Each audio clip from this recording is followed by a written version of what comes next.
3, 2, 1. What's going on, motherfuckers? Welcome to the Crocs and Hot Pockets podcast. Today is Sunday, May 28th, 2017, and this is episode number 25. Today is the very first 1v1 show, and today our guest is Mr. NipNops. He is a fellow gamer, fellow streamer, fellow podcaster, and just an all-around dope homie. So everybody, please welcome Mr. NipNops. How you doing, man? I'm doing great, man. I am doing great this evening. It's been a while. It has been a minute. 2 years since we podcast Yeah, last? Just about, yeah. When I think about it, and like if we were just to start talking and somebody would say, hey, how long has it been since you've talked to NipNops last? I'm like, I don't know, give or take like 6 to 8 months. But then when I think about in podcast time, it's like, no, dog, it's been 2 or more years. I think it was November or December 2015, I think. Yeah, because it was wintertime. Yeah, something like that. Insane. So long time. It's been too long. Well, we are here to end that poor streak right now. So guys, if you guys have any questions for, more importantly, NipNops, but if you have questions for either of us, you guys can use the / question command in chat, just like you do for any Crocs podcast, and we will be answering all the questions at the end of the show. It can be absolutely anything. So let's see what you got. And without any further ado, NipNops, first thing I want to do is I'm just gonna throw a bunch of like random base questions at you. All right. You can answer them as fastly, quickly, or as slowly as you would like. Are you ready? I'm ready. All right. Ready. Mr. NipNops, where are you from? I am originally from I was born in New York State, but I say I'm from Pittsburgh now. Okay. Pittsburgh, Pennsylvania.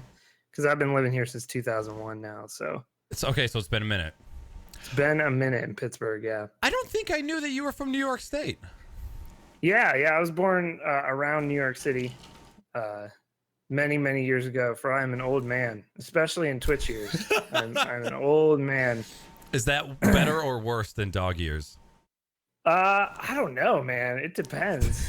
So I'm 34, but that's like ancient. That's like ancient in Twitch years. No, that's nothing. We got I'm not sure. We got my buddy here in chat, middle-aged stream.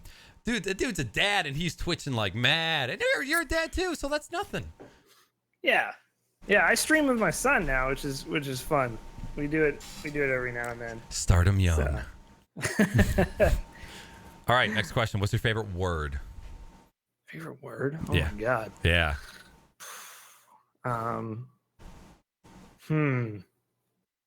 Why does everyone hate the word moist, by the way? I have no problems with the word moist. It is it's got weight to it. When you say moist, it's just like, oh, it's just a little dude, like an inner cringe, like an inner organ cringe. Okay, so all right, so is that your answer? No, I think I really like the word theory for some reason. Theory is a good word. Okay. Yeah. I'm down with that. All right. What is your favorite solid word? Curse word? Oh man, fuck is really good. Fuck's good. It's just like you can use fuck in many situations. I think I wish cunt had more acceptance in America, because like if you watch like a video of Australian people, that's just like, what's up, dude? Like, right, exactly. So Louis C.K. had a skit about the word cunt. And it is by far probably one of my favorite comedy skits, because just like moist, I think cunt just has a severe weight to it. It does. I mean, I know people who I've known throughout my life who, if you would say that word in front of them, they would just be like, that is just awful. Yes. Like, don't say it. Like, just like, all right. Do you think... Okay, on a scale of just moistness, aka like, on what do you think is a worse word, cunt or fuck? Cunt definitely is a worse word. You think so? I think so. Yeah, I think it's a worse word, but because like fuck just has like fuck depends on context so much. Okay, I feel because you could say just like I was fucking walking down the street, and then it's just like that word, you just pass over that word. Yeah, it's just kind of inserted like right in there. And then But if but usually with cunt, you're like, that person is a fucking cunt.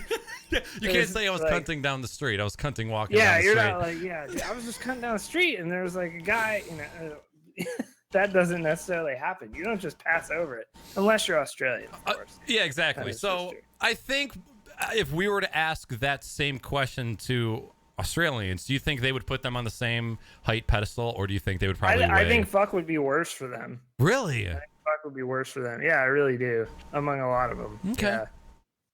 Because cunt's just like buddy. Like it's not. It really is. It's like wet butter. Like, yeah.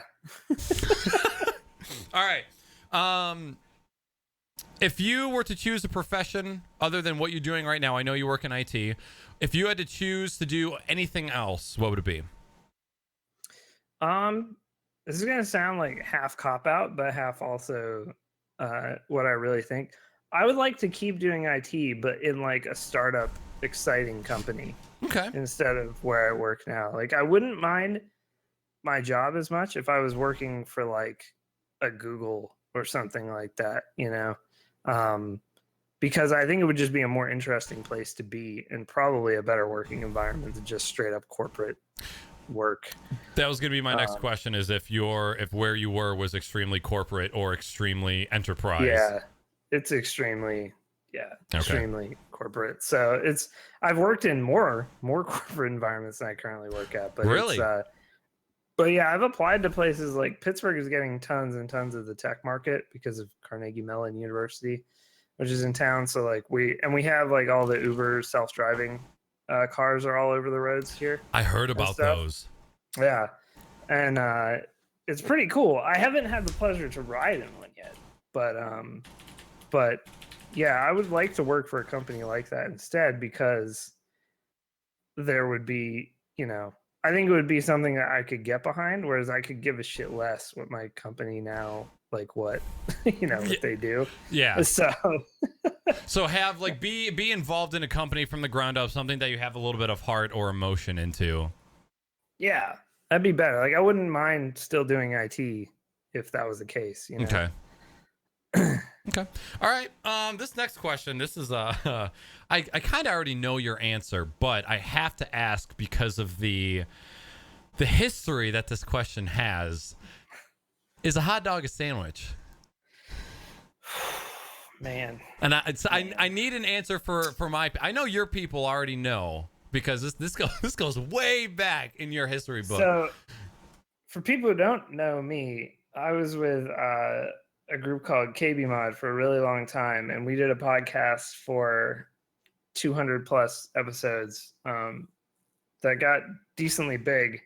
And one of our craziest episodes ever, and a joke that lasted about 2 years after it, was, is a hot dog a sandwich, was a viewer question that came in. And we got into a very intense and heated debate about this. And in fact, I've seen recently a D&D, like chaotic neutral, true chaotic, like sandwich board of like, and the hot dog, I think, was just like the neutral. Like it's like everything basically. But a hot dog's not a sandwich. Okay, so you don't think so? Not a sandwich. No, I don't think it's a sandwich. Somebody linked me a clip, it was a couple days ago, about Sheriff Eli talking about, is a hot dog a sandwich? Have you been watching a lot of him lately? I've never watched him. I haven't seen a single second of GTA 5 RP. Oh my I have Lord. no idea what it's about. Oh, okay. So I wouldn't call myself like obsessed quite yet, but Sheriff Eli has one. He has the Dr. Disrespect quality of, you tune in at any time of day, no matter what, right, and you will get entertainment. That's awesome. He is off the wall hilarious. All right, next question. Pineapple on pizza, yes or no?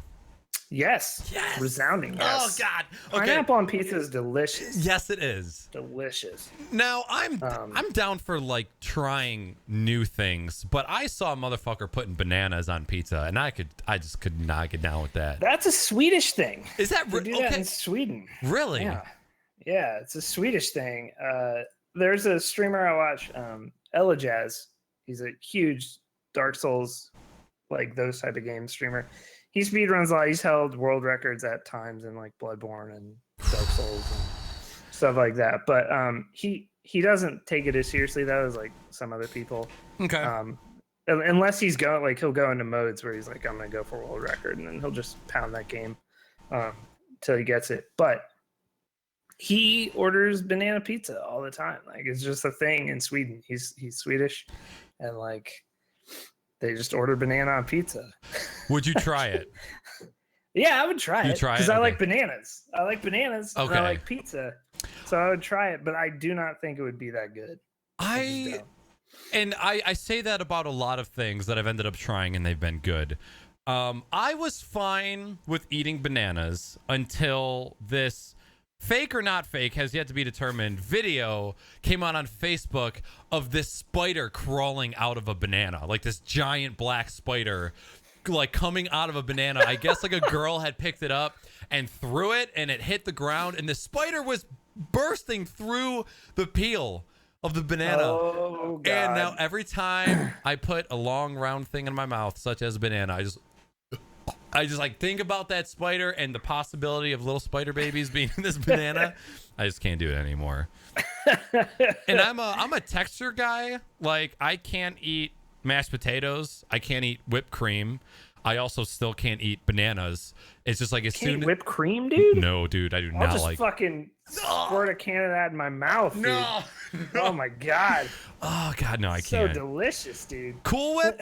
Cool Whip is another, just because again, it's the consistency of the stuff, the white paste, but whipped cream. It just like I feel like I'm being suffocated by like Clayface. It's just not, it's not a good feel for me at all. Yo, shout outs to obscure Batman villains. Yes. Clayface. How do you feel about sour cream? I love sour cream. All right, cool. Okay. So I was gonna. Were you about to end the show? Right there? Sour cream's the best. Yeah, I was about to walk out on the show. No whipped cream.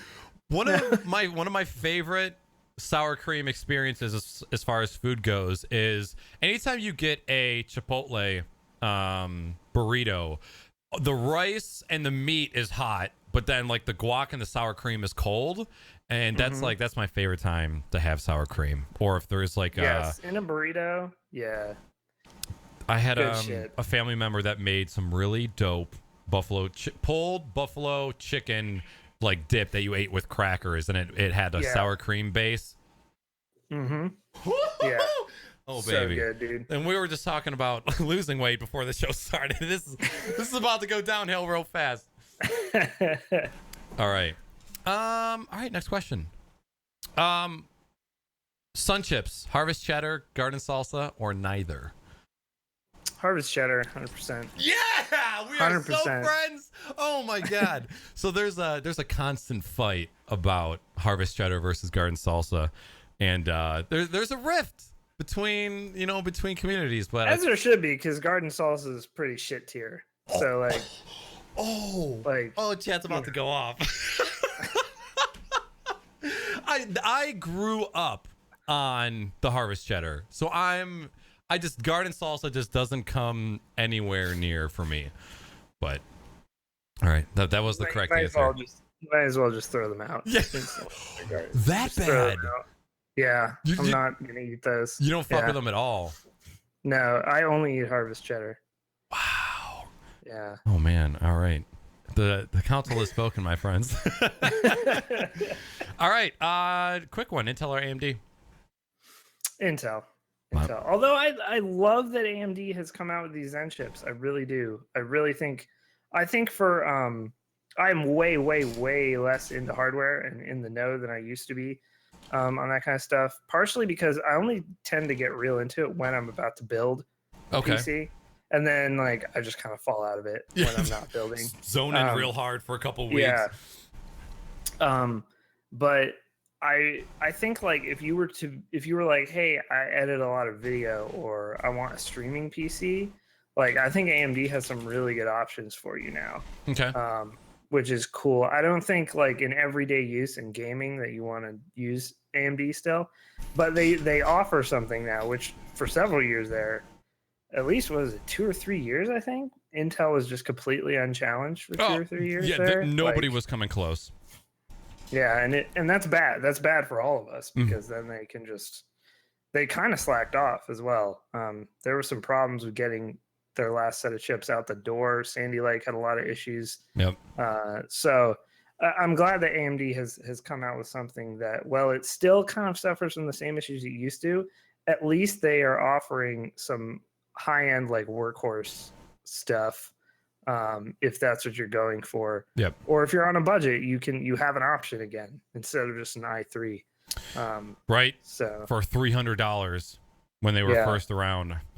And I mean, and they were great for their time, but even like I've been an Intel Nvidia guy for the longest time, and I have been thinking about going Ryzen for my next streaming PC. And that's probably what I'm gonna end up doing.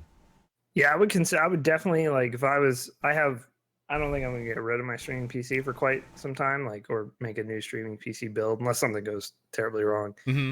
But Ryzen would be certainly an option at this point.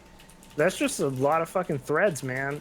And it's pretty cheap to do encoding, which is exactly what I needed to do. So, yeah, I think it's great that they're competing again. But overall, I still think if you're just building a gaming PC, Intel's the way to go. Absolutely. So. I feel like ever since it was like the 4 generations, the 1K or the less than 1, 2K, 3K, 4K were all great. And then I feel like as soon as Devil's Canyon started popping now, which I believe was in the Intel i7 4 series, the 4K series, it was just like Intel just kept stumbling over themselves, but wasn't caring that they were failing because nobody was coming close. No incentive. Yeah. And back in the day, back when I first started doing YouTube in 2010, and then 2011, I got a Phenom 960, I think it was, CPU because I didn't have a lot of money and I wanted a new gaming PC. And I was on like a Barton chip from like 2006 or something. Oh my Lord. And I was like playing WoW and stuff on that, but I wanted to play Battlefield Bad Company. My buddy Brandon was like really into it. He's like, you should get it. So I got a new PC and I ended up getting a Radeon something video card, I forget what it was, and a Phenom. And that Phenom was really competitive for gaming at the time. And that was the last time they were competitive. Yeah. Like in 2010, 2011.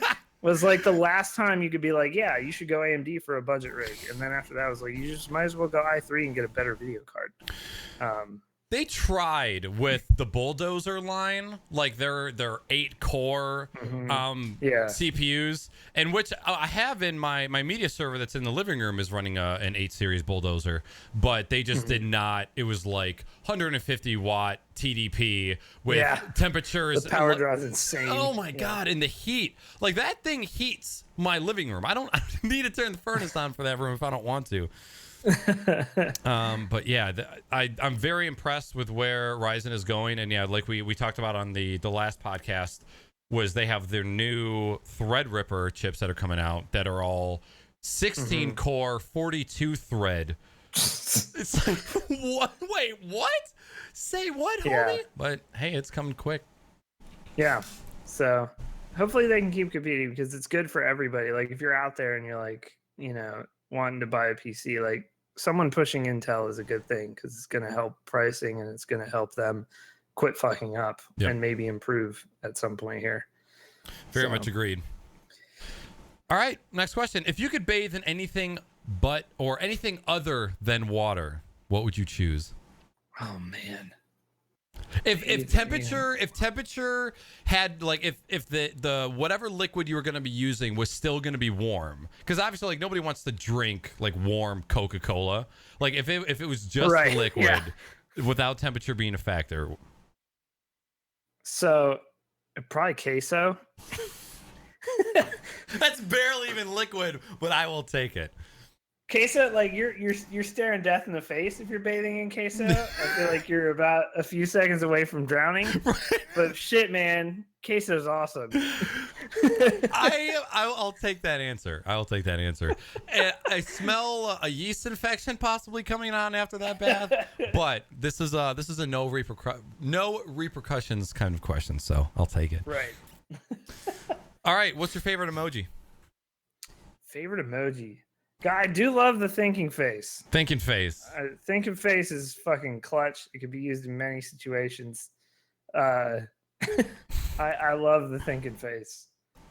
So I think I got to go with that. All right. And this last one. This one might be a little bit meaty, but this is more a personal question for me, not much so the audience. What is the craziest shit that has happened to you on your channel on Twitch? Whether it be shit that's happened to me, like a hacker or like a troll or a bug in game, like what's one of the most like outlandish moments that has happened to you on Twitch? On Twitch, one of the coolest things when I first started, when Twitch was in beta, in like 2011, I think it was 2011, maybe it was 2012, but I had like 450 viewers for Jamestown, which is like it's like a bullet hell. Yeah. Actually, it's a really good game, really tough. But I had like 450 viewers, which was pretty crazy. But we did have there's people in chat are reminding me of some stuff. We were playing golf with friends. Okay. Golf with your friends on a sub night, and there was a hacker that joined our lobby. A hacker in golf with your friends.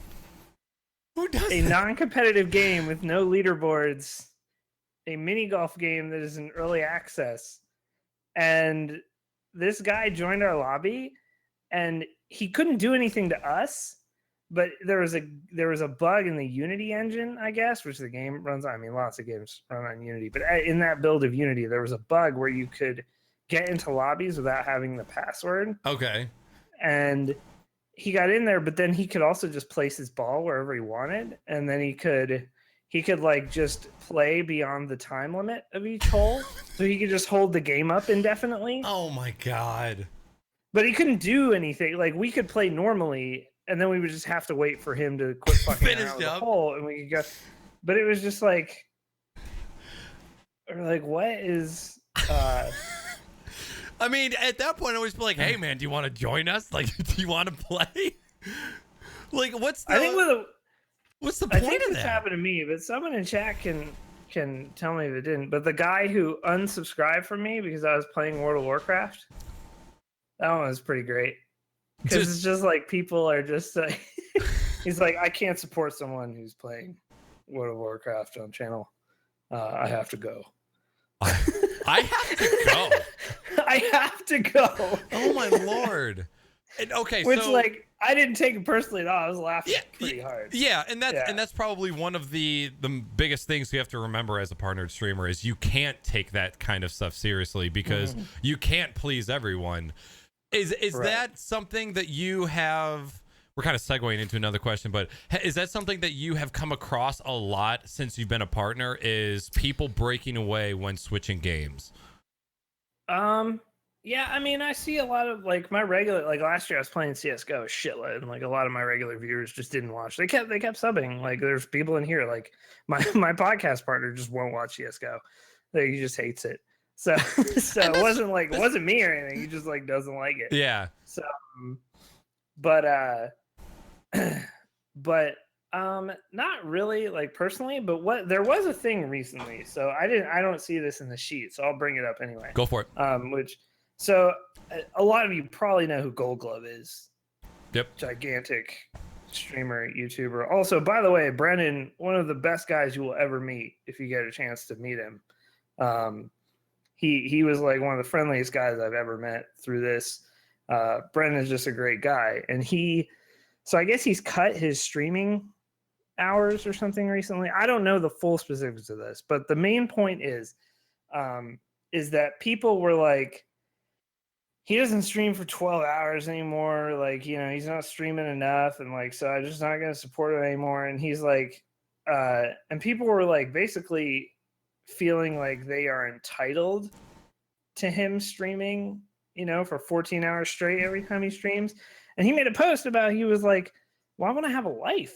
Like, I don't want to, just stream and burn myself out completely, even though he makes, I mean, he is very, very well off doing this. Yeah, does pretty well. Yeah. I mean, he's, this is his living plus, I mean, he's loaded if we're honest. So, but people were, basically like, well, I don't think I'm gonna watch him anymore because he doesn't stream when I want him to, and like it's like he doesn't stream when you want him to at all. He streams when he wants to stream. Yeah, he does what he wants to do. Yeah, like the entitlement of viewers can be just unbelievable to see sometimes, to the point of like, and I don't see it in my community, and I don't see it in your community either. But we're people with 10 to 40 viewers. Mm-hmm. You know what I mean? Like, it's going to be a lot different with someone. But he got so much shit that he had to like make a post like on Reddit and shit about like, I want to have kids. I want to get married. I want to have a life. And people, I don't just want to be at my computer playing games all the time. Yep. Like, and he. Most guys do it, 8 hours a day. Like Dr. Disrespect, he's there for 6 or 8 hours and every day, Monday through Friday, and then he's done. Like he's not doing extra stuff. So yeah. But the entitlement just blew me away. Was there blowback in that thread as well? Yeah, there was blowback. It started with like, I guess Gold Glove was streaming all night, and they got like 16 wins in a row in PUBG squads, which is the world record now. Holy fuck! Which is insane. It was like him and Josh OG and a couple other dudes were in the squad. I forget who all was in the squad, but it started from that because people like kind of called him out because they were like, "Oh, he's playing at night. Like no one plays at like 8 a.m. Like he wasn't up against real competition. Like as if they actually care." Right. But then it like devolved into like, yeah, he doesn't stream during normal hours anymore, and he's just like. And then people were like, yeah, I don't really support him anymore because he doesn't stream enough. And it was like people like, yeah, he should stream more. And, it was just like people being entitled to their entertainment, which is free. Yeah. Like, you don't have to subscribe to him. Yeah, like, you can get the same amount of content for free if you want to. Yeah. So that has blown me away a little bit. I mean, I knew this would happen eventually with Twitch once people got doing it at the level some people do it now. Yep. But Brennan's a sensitive guy and he's a nice guy. So he felt the need to respond. Like, for instance, like if someone said that to Dr. Disrespect, he would just fucking ban them. And like that would be yeah. Like he just wouldn't even acknowledge it probably. No. But different people. Different personalities, so, yeah. Some stuff can bounce off people and stuff just hits home. Yeah. Yeah, I have one of my real good buddies, Mr. 42. He's actually the person that turned me on to Gold Glove.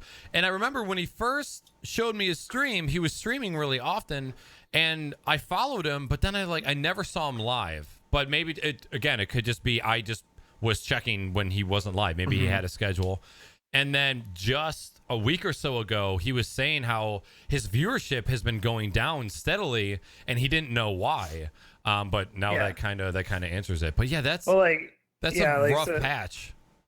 Sorry, I don't know how much you acknowledge chat during the show, but I just it's completely legitimate. Like if you're sitting out there wondering why I'm saying it's completely legitimate to unsubscribe someone if their schedule. I have lost I had at one point like 130 subs. I'm down to like in the 60s or 70s now. I stream a lot less. Yeah. I stream at a different time.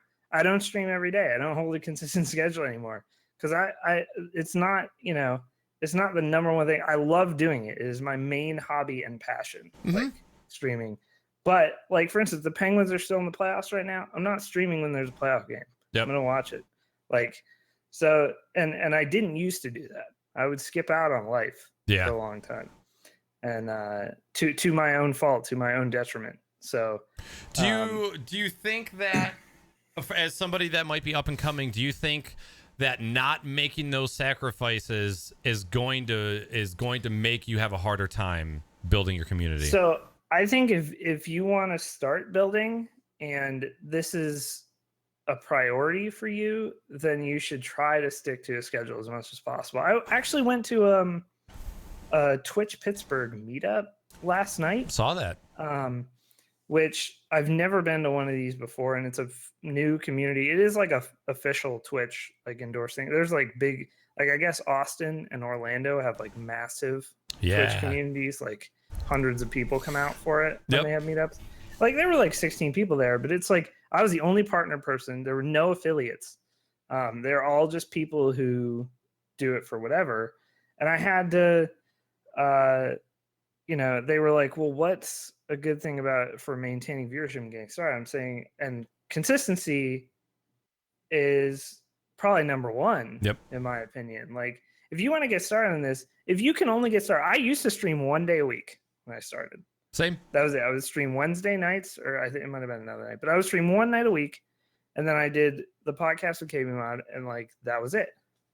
I didn't stream other nights, but then I gradually got into it more and more, and to my own detriment of real life stuff. But the point is, I was consistent first, and I got consistent viewership because, I was always live on that night, even though it was only 1 night a week. Mm-hmm.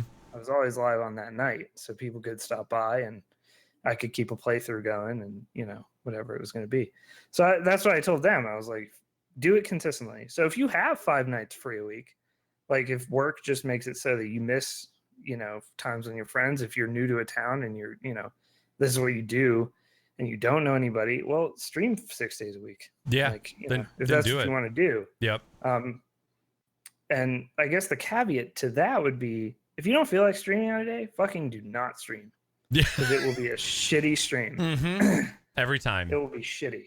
Yeah. If there's always the on the fence where I'm like, I don't know if I should stream, but there's a really good chance if I just go live and just play some video games that I'll get cheered up.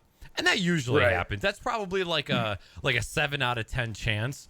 And then there's the other times where I'm like, I should not have hit that go live button. Right. And the other thing is, always have a day off specifically scheduled, because there's been stories of I don't remember the guy's name, apologies if someone does, who had like a triple bypass.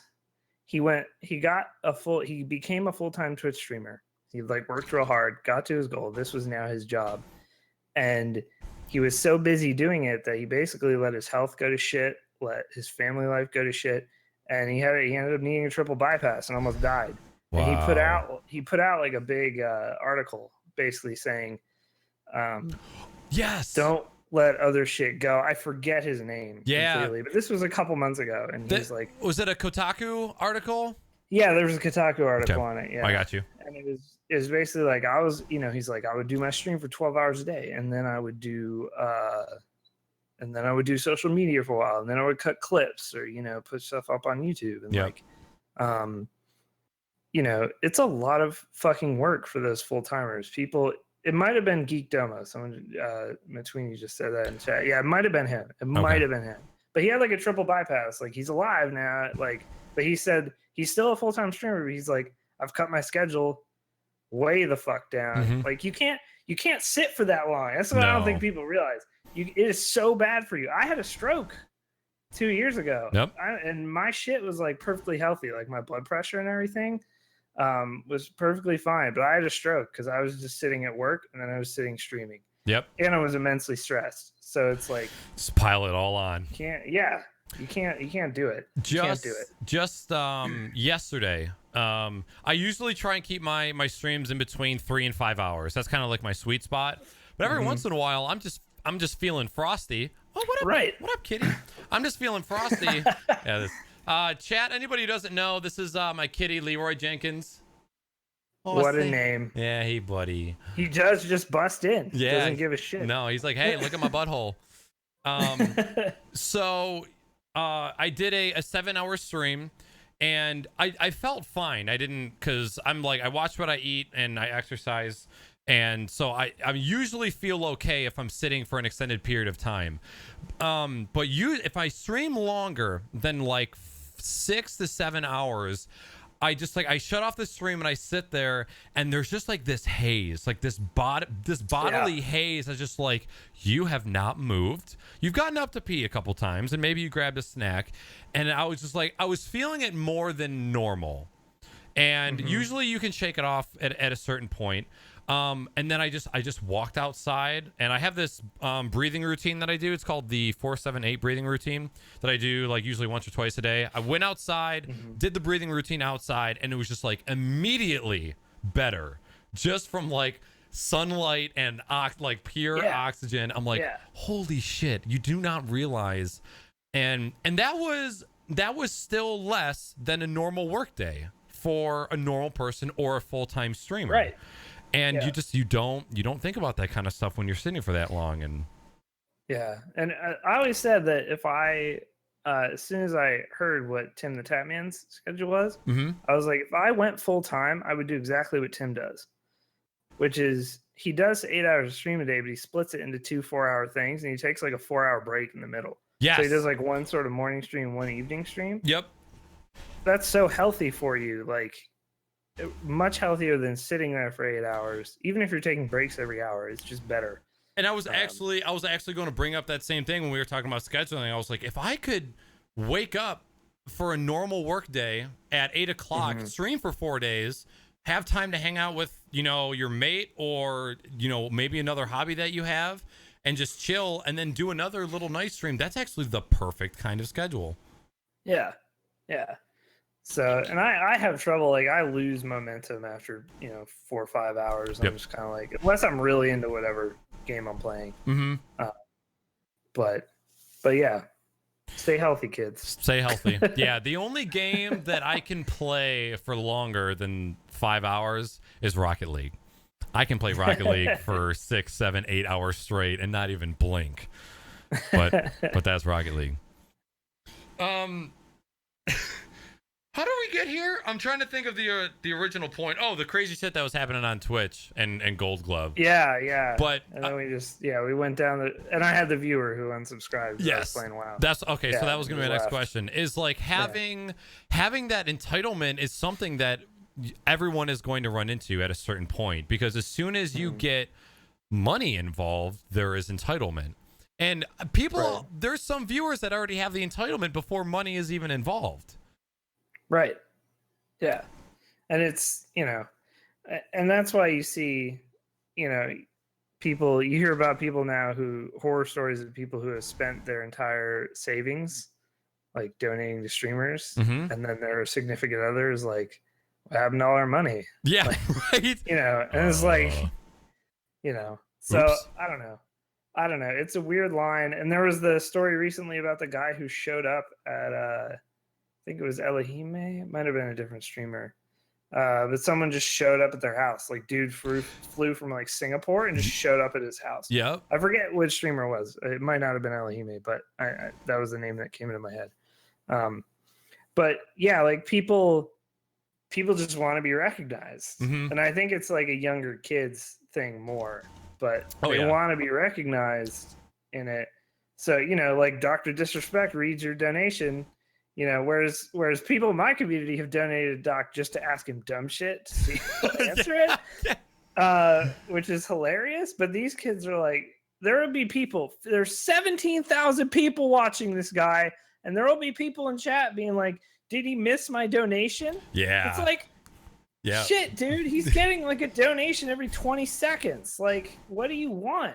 Or if you're Summit and you have people donating saying they want to kill you in real life. Yeah, Jesus. Yeah, that's been a big. Sorry, I keep going off on tangents. No, dude, that is the point of this podcast. That is the premise. So do not fret. That's another thing that I find very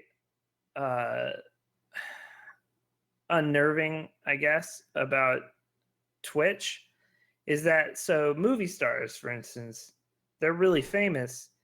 And they get paid like really famous people, so they can pay to have their lives be more privatized. Yep. Like for instance, like fucking Brad Pitt is not getting swatted. You know what I mean? Right. Like, whereas, Eat My Diction or somebody, he makes a good living off Twitch, a great living, and YouTube, but he can't be anonymous. No, it's impossible. Much, yeah. So I think that's a big problem. I think it's something Twitch needs to address, honestly. Yep. and I don't know what they can do. Like, I don't have a solution. No, But yeah. I think it's an issue that needs to be addressed. When you got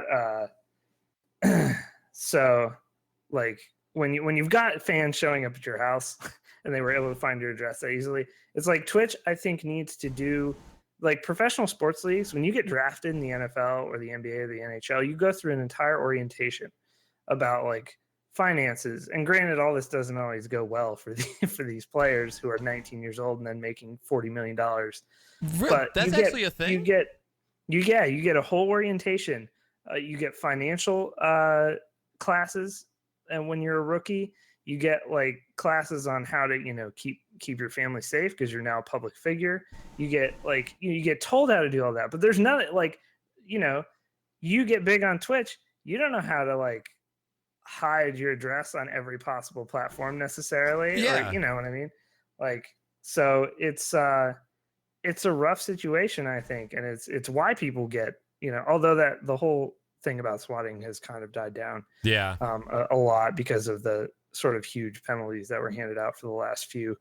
But the fact is, they don't know how to do this. You know what I mean? And like, I feel like it's the same as like us going to school. Like, yeah, hey, here's real life. These are the things that you're going to encounter. Here's math. Here's, algebra. Here's a little bit of foods class. Yeah. And then you get out there, you're like, holy shit, this is nothing like what they were talking about. Right. And for me, like I met a viewer last night at this Twitch thing. I didn't know anyone else there, but I met this viewer, and he's a really cool dude, and he lives in Pittsburgh. And I was like, we should hang out sometime. And I felt comfortable saying that, but I haven't given him my phone number. He doesn't know where I live, and he's not going to get that unless we hang out in neutral places for like a bunch. Yeah, first, lots. Because you just don't know. You just don't know. I don't think, to be clear, that he's like a creep or anything. Yeah. But you can't be too, can't be too careful.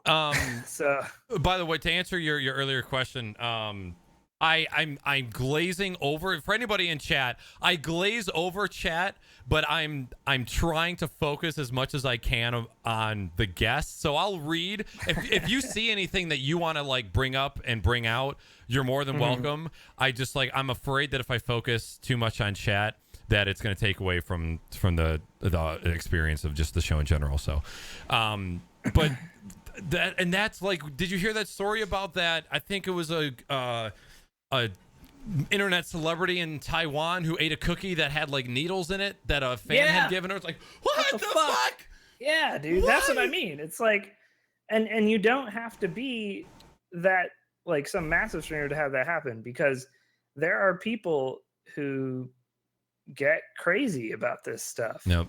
Like, even if it's for small channels. One of the guys at the meetup I was at last night, his big thing was that he was a moderator for some streamer. Like, that was how he introduced himself. And I was like, hello, sir. I don't get it. Yeah. I don't get it. But hey, man, whatever you like to do. But it's just like, I mean, I don't know, man. Like, I don't get that mentality for free as a streamer, even. Like, I don't, I picked my mods because I just trusted them not to just randomly ban people. And like, right. It wasn't it was not some big ceremony.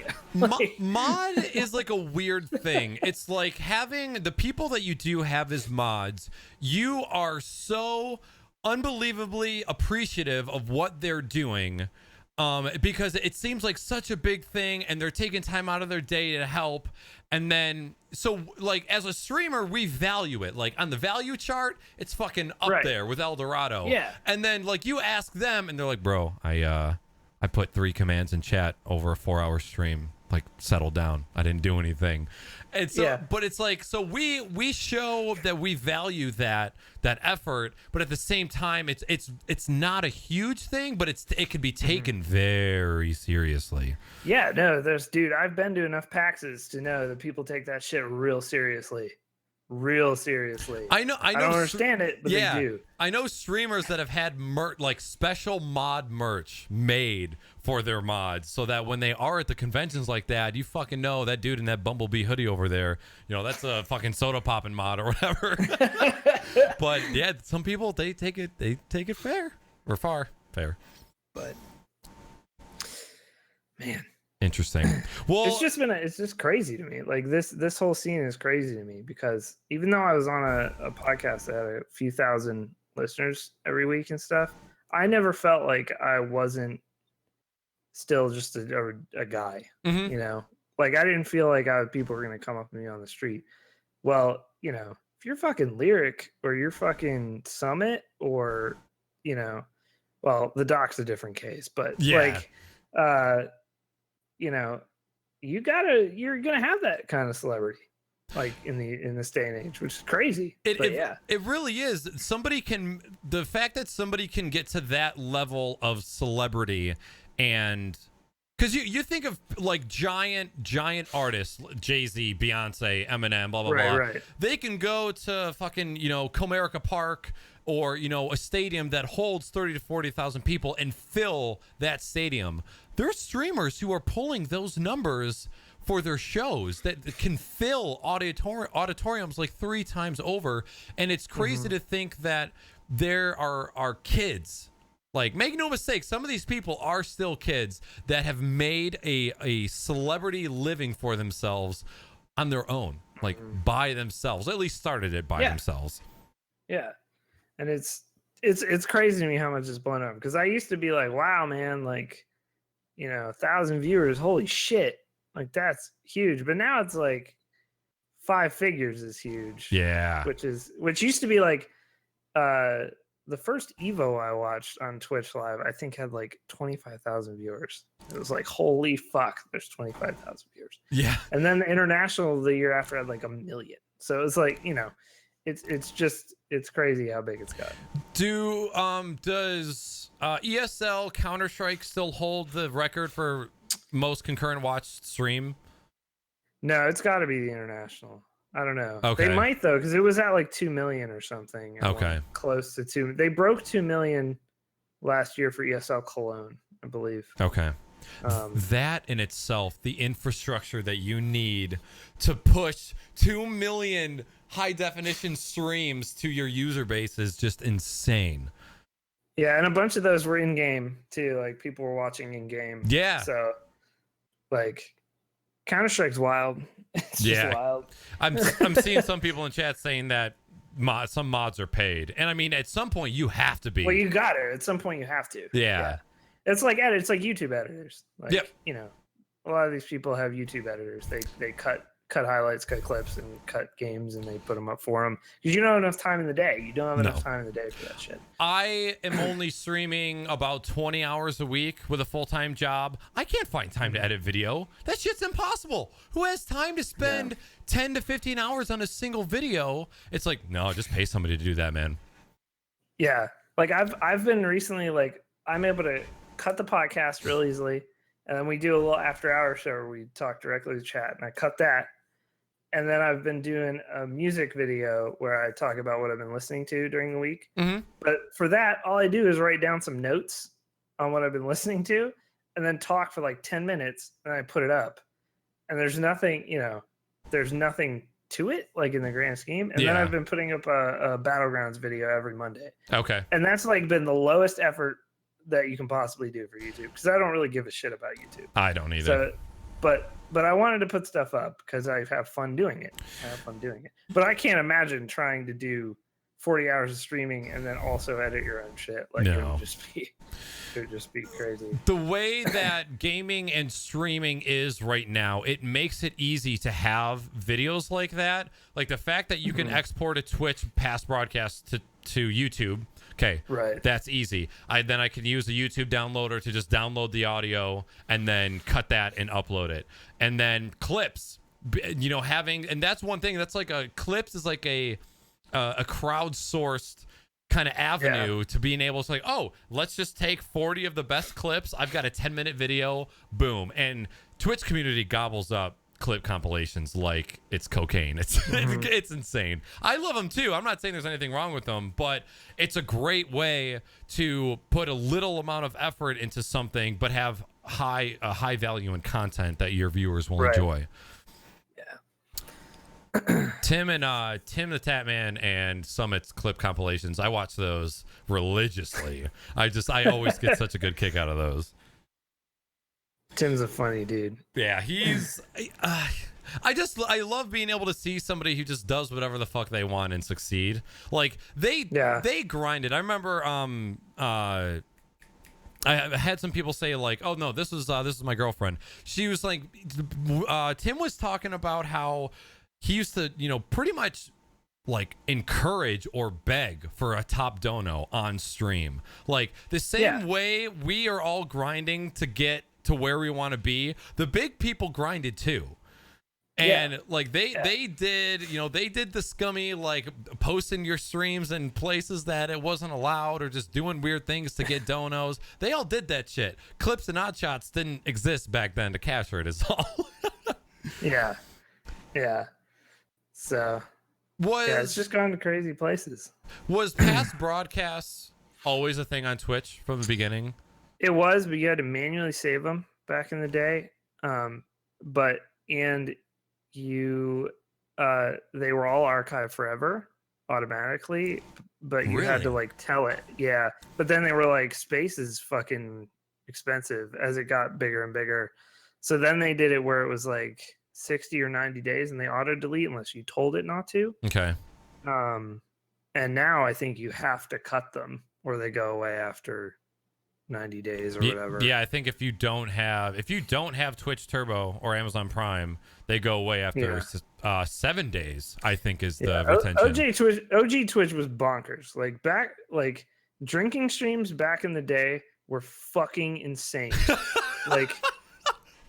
Back before this is like so when dudes could take off their shirts on stream and shit. Yeah. Like shit was insane because like we would just get, back when I was drinking, like there's been some crazy shit that was done and said on stream that probably should not have, which is now no longer anywhere, which is good. Yeah. Oh yeah. But yeah, there was some Wild West shit where like there were like Twitch staff involved in this wild shit. And, really? Like, yeah, because it was the Wild West. You can do whatever you want. It was just new with no regulations. Yeah. It was insane. Now the shit that happens is wild gets captured. Yeah. Because it's wild. So yeah, like only use me Blade putting his fingers in ass on stream. Dude, that guy. Oh, the places that man has gone. I remember there was a while when I was sub to live stream fails, he would pop up every once in a while, and the last one that I saw was him like leaning in to kiss one of his dude friends, and his buddy was like, "What the fuck are you doing?" He goes, what? Nah, nothing, man." I was like, whoa, my God. Like, talk about drinking in excess. Like, he used to be one of the biggest in his niche, the Call of Duty commentary stuff. And now it's just, it's insane. Yeah. I kind of miss the old days. Yeah. I mean, you just, who doesn't? like, you didn't have to set a game you were playing or anything. You just fucking did whatever you wanted. Just went live. There was no rules. Yeah. See, so. I came into Twitch. I think I created my first account. I can't remember that. Probably 2011, 2012. But I don't think I started streaming for a while after that because my brother, Bad Robot, he was the one that had introduced me to it. But I didn't even know what it was. Like, there's some people who were in it at the ground floor and had been in it for a while. I got introduced to it, and then I knew nothing about it for a really long time until I started to stream and kind of get the idea for myself. But I've heard stories. Yeah, I streamed on YouTube first. That's the crazy part. I streamed Before on YouTube Twitch? first. Yeah, because Machinima was like, we're going to pay you a fuckload of money to stream exclusively Machinima. on YouTube. Yeah, back in the day. Man. So I did because I made a lot of money doing it, even though it was garbage. It was so bad. And then I was finally like, this is awful. Like, I can't deal with it. So I did it for like 3 months, and then I was like back to Twitch. Okay. But yeah. Back in the day. Well, that was kind of it for my initial questions. The next is really just talking about what the fuck ever. So, as far as you personally, anything not related to like gaming and streaming, what's been up? I just moved. Just sold my house last month after a long ordeal of trying to get that sold. To the point of I never want to ever own a house again. That bad? Like it was a pretty bad experience. So yeah, it was pretty awful. But since moving, that was a huge weight off my shoulders. I got divorced a couple of years ago. So this is why it was huge. I got divorced a couple of years ago, and I held on to the house because I needed to make money off the house, basically, for the purposes of the divorce. Like without getting into tons and tons of detail, blah blah blah. I need the money, but affording the house on my own was very very difficult. And so finally, I got it sold, got to move, and I'm paying like half per month what I was paying. So it's like, yeah, huge weight off my back and like huge amounts of stress gone. So the last month has been great, despite, you know, moving sucks. Moving fucking sucks. No matter, it's fucking terrible. No matter how you slice it, it's pretty awful. So, but yeah, with that, I have my own office now here, which is nice, and it's not in a basement anymore. Were you totally over that? Yeah, I was so over that. I'd moved up into my living room early last year. I had moved up into the living room, but it was still just like it was in the living room. I lived alone, so it wasn't that, you know, it wasn't in the way of anything. Yeah. But now I have my own office. My son's computer is right there. Like, yeah. So it's just it's a good setup, and having an office is nice. I need to get like acoustic foam and all that shit, but yeah. The more so I yell, the more I realize I really need to get some sound dampening stuff up on the walls. Because are you in an apartment? Or are you in a? I'm in a house. I'm renting a house. I'm in the same boat, man. I don't think I ever want to buy a house. Here's my thing. I am completely useless as a handyman. I thought you were about to say as a human. I was like, damn. As a human, I'm just complete trash. No, as a handyman, I am like completely useless. So if I was to get a house, it would have to be like new construction, fucking everything is up to code and brand new, and like I don't want to have to take care of anything. Yes. And I hated owning a house the entire time I owned it. Just being a homeowner was just not for me. Mm-hmm. So before you get a house, you need to realize that not only are you going in on a huge financial commitment, but then you are also responsible for all the shit that your landlord probably takes care of right now. Yep. Or your parents, or whatever situation you're in. So, yeah, and I just don't like to do that stuff because I also like things being done right. So like I'm not gonna mess with fucking electrical wiring and shit. I'm not gonna fuck with that, you know. So, you know, think about that before you buy a house. Yep. Because, you know, yard work, all that shit. I don't like it. I don't like doing it. Dude, I fucking, that is probably, I spent close to 2 hours just cutting the lawn today, and I was like, I'm fucking over this. I have to do it every week. Like, knowing that's the one thing waiting for me every single weekend infuriates me. And I filled up, I cut my lawn last week, and I don't know if I have a good mower or not. It was $350. Okay, it's an okay mower. Sounds like a good mower. Yeah, it's fucking not. All right, the mower sucks dick, and it chugs out. And I had to empty the mower bag into lawn bags 6 times before I was done. My lawn is not that big. And yeah, my lawn in my house wasn't too bad. It was like an hour to do, but I fucking hated doing it. Yep. And I moved. We have a side yard and we have a backyard, and they're very small at this townhouse. And but they're there, so I have a yard, and it's useful, and it's still a yard, which is awesome. But it only takes 20 minutes to mow. So, fuck yeah. Yeah. I'm good. That's one of those things I would much rather just throw money at and just not worry about it. I just don't ever want to worry about it ever again. And I think the reason, like, there's so many, like, my backyard, instead of just having a house and then grass behind, I have a house on the corner where it's house and garage. So there's grass here, and then there's a line over here, there's a patch over here, and then it's just like there's so much like cutting and curving. And for any of the if there's anybody in chat that has to go buy a lawnmower soon, get the ones that pull themselves. Just, I don't care how much extra money you have to spend. You get the mower that pulls itself. You will have a much better time. Much better time.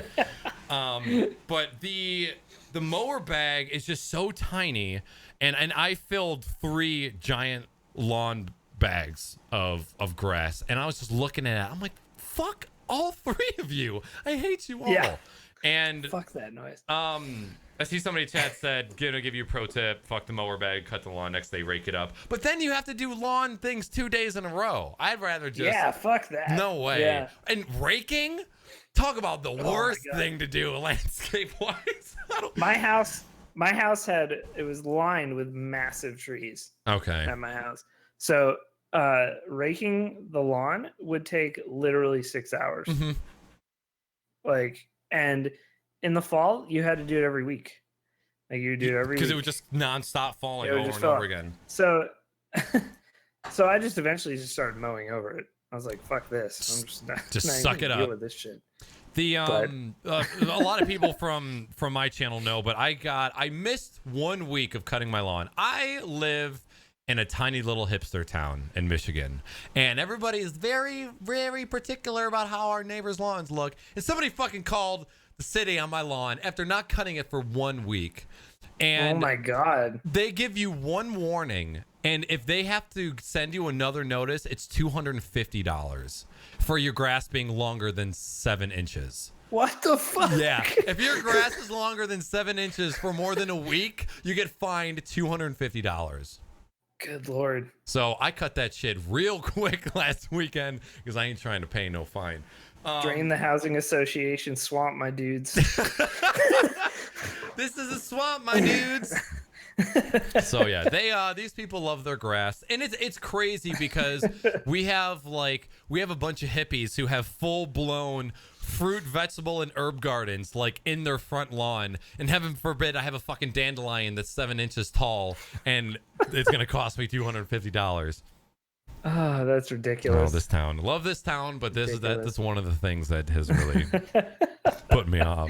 Well, other than moving, is there anything else big that's been happening lately? Not super big. I just I've been getting back into running. I did my first 5K last year, and nice. So I've been starting up Couch to 5K again. Okay. This year, and it's been going way better than last year. Like, last year was the first time I'd ever run for fitness. Okay. And man, I was not good at it at all. It's terrible. But now I've been doing really good this year. Like, I've been able to, for those who don't know what Couch 5K is like a program to start you from like not running at all to running a 5K. They have it up to 10K too. So okay. But basically it'll start you out like week 1 is like, you know, you walk for 5 minutes, and then you run for like a minute, and then you walk for a minute, and then you run for a minute, and then you walk for a minute, and then, you know, so, and then week by week it builds up. So like week 4 was like run for 3 minutes, then walk for a bit, and then run for 5 minutes, and then 3 minutes, and then 5 minutes. So 16 minutes of running out of 31 minutes. Whereas you're starting out with like 5 minutes of running total. Yeah. Out of 30. Yep. You know, in the beginning. So it's nice, and it really puts you up. But I've been doing a lot better with it this year, and I really like it. I love the feeling after. Sometimes during, I'm like, what the fuck am I doing? What am I doing with my life? Yeah. Okay, so you've been running for more than a year now. Yeah, I mean, well, we did the Great Race is a race here in Pittsburgh that is a 5K and a 10K. Okay. And we did it last year, and then we ran until about late October. I was still running, and then I hadn't run since. And just started up 4 or 5 weeks ago. So it was, but I feel so good after doing it that I'm just Oh, like, yeah. it's worth it. It's worth it. Do you like running in the morning or at night? I just started doing it in the morning over the last week or two, and man, I like that a lot better. Yeah. Yeah, And it feels good to just put some fire under my your girlfriend butt. was like, yeah, my girlfriend was like, she likes it because she was like, I just roll out of bed and then I can't think about it. I'm just running and I'm too tired to think about it. Yep. So I'm just like going, and you don't even think, oh man, I have to run. Like that never even enters your head because you just woke up. Yep. So you're just like, you're just ready to go. So I had no idea that you were running. I tried to start running. This is right now. I'm in my third attempt at making running a routine, and about 2 or 3 years ago, I've started in the dead of winter every single time, and which my mentality is in Michigan, dude. Yeah, dude. What are you doing? So my mentality is if I can convince myself to run in the worst possible conditions of the year, then I should have no excuse for running at any other point in the year. Like I should have no problem. All right. Sort of kind of worked. So the first time I ran for about 3 months and then I stopped. And then the second time I ran, I think I ran for 2 or 3 months. And that was my second attempt at running was this previous, was it December? No, it was before. It was November. And I made it about 2.5 months, and then I fell off the wagon. It was January 19th was the last day I had ran. And then so at that point, I was doing so well that I had lost about 20 pounds in those 2 months, and gained every fucking pound right back. I stopped running. I was going to fucking Jimmy John's and Hardee's and Chipotle every other day. And I'm now on my third attempt back, and I haven't run in the past I'd probably say 8 days because I have a bad pain in my foot that I'm afraid. Yeah, don't fuck with that. Yeah, don't fuck with that. It's on the top of my foot, and my girlfriend said she thinks that it could be a stress fracture or a sprain, and I haven't gone to the doctor about it yet, but I just haven't been running. So I'm going to it. So I'm taking a break, and I'm going to try running again probably tomorrow. I'm going to try and run tomorrow and see what happens. But in reference to your schedule about going, however a minute long, you said a minute run. It like prompts you, like the app prompts you, which is cool. So it'll be like start walking, and then it'll be start running for 90 seconds. Okay. Then, which is awesome. So you have like a thing you can go with, and I still do see how much distance I get. Yeah. But like last year, I didn't run the entire Great Race. I did I walked some segments of it. I ended up getting like a 36-minute 5K or something like that. So, but like, cause I wasn't out there to, go super fast. I just wanted to do it. I'm just trying to start, man. Yeah. So, but I highly recommend Couch 5K. Like if you're sitting there and you don't do anything, you can start with that app and get through it. Like you really can. It's like 8 weeks long or something. Okay. And by the end, I think the last week you run 5Ks every day. Ooh, all right. So, yeah, not every day. I mean, every other. They want you to do it every other day, so it's 3 days a week. Okay. So the way that I started was I would when I first started running my third attempt, I would walk a mile and then I would run. I would run. The slowest jog possible that isn't considered a walk is basically at the pace I was going. Yeah. And I would go that until my body was like, you cannot keep this pace anymore. And at that point, it was 15-minute miles, 14-minute miles, majority of walking. And then as you do that on a consistent basis, you say, oh, I was able to jog for a minute. And now I was able to jog for 1 minute and 20 seconds. And then suddenly your pace starts to increase when it doesn't even seem like you're putting that much extra effort into it. You're just trying to go to get to a certain point, and eventually it just starts working. So, but yeah, I'm currently trying to get back into it, and I still hate it. Like I enjoy what it's doing for me and like my energy. I've seen a huge shift in energy change for streaming. Like the way that I feel when I'm streaming. Same here. On a day that I've ran, it's like, yo, I'm Andre the Giant. What up? I can do this all day. And then on the days that I don't run, I'm feeling a little sluggish. So it comes and goes. The last 2 weeks I've done workouts 5 days a week, and I've been super happy about it. I've been doing the running Monday, Wednesday, Friday, and then kettlebells Tuesday and Thursday. You're on the kettlebell grind. Yeah, I've done those for a few years. I've had them for a few years. I really like them. I really like them. That's something that I want to get into. I just don't know enough about. So maybe one of these days I'll pick your brain about that. Yeah, it's good. It's just like any lifting. Just make sure your form's good when you start, so you don't hurt yourself. Yep. And just start with a lightweight, like 15 pounds, 15-pound kettlebell, 25-pound kettlebell. If you do like a cardio-based workout, you can find like a million of them on YouTube. Okay. You can just get one bell that's 25 pounds, and you can do a whole workout with it. And really, it will exhaust the fuck out of you. Yeah. Even Joe Rogan says if he's doing a cardio based one, he'll just use 35 pounds, and that dude can do like 100-pound kettlebells. Yeah, like if he's doing strength, but he's just like 35-pound kettlebell will wipe you the fuck out, like with a good cardio workout. Okay, and so. That's where I heard it from first was listening to the Joe Rogan podcast and hearing about kettlebells, and I was like, is this a fad? And then, of course, like the first thing you do is you go to YouTube and see who's talking about it. And I was like, I still hadn't like decided whether it was or not. But it seems like once you get past like, because when I hear people talk about kettlebells, like people who don't think it works are the people that just hate like hipster people in general. Like, oh, it's just like a niche thing and it probably doesn't work. And the only things that work are the whatever we learned in the 1800s. But I'm thinking I kind of want to give that a shot. It's just lifting heavy things. It's like any other weightlifting. You're just lifting heavy things, like, and that's good for you. So just in general.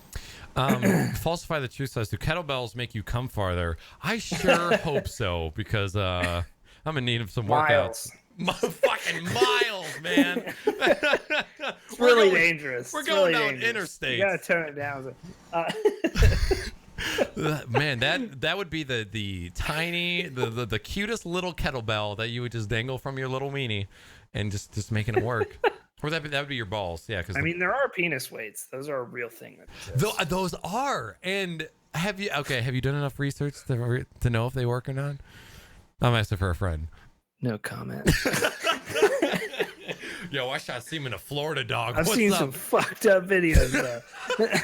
Little like, okay, so you know how like big manly kettlebells, they have like the face of Satan, or like, you know, Dwayne Johnson. What? Dude, mine are just black kettlebells. They're just regular kettlebells. There's black, kettlebells with a handle on them. Like, I have one 25-pound one and one 15-pound one, and that's it.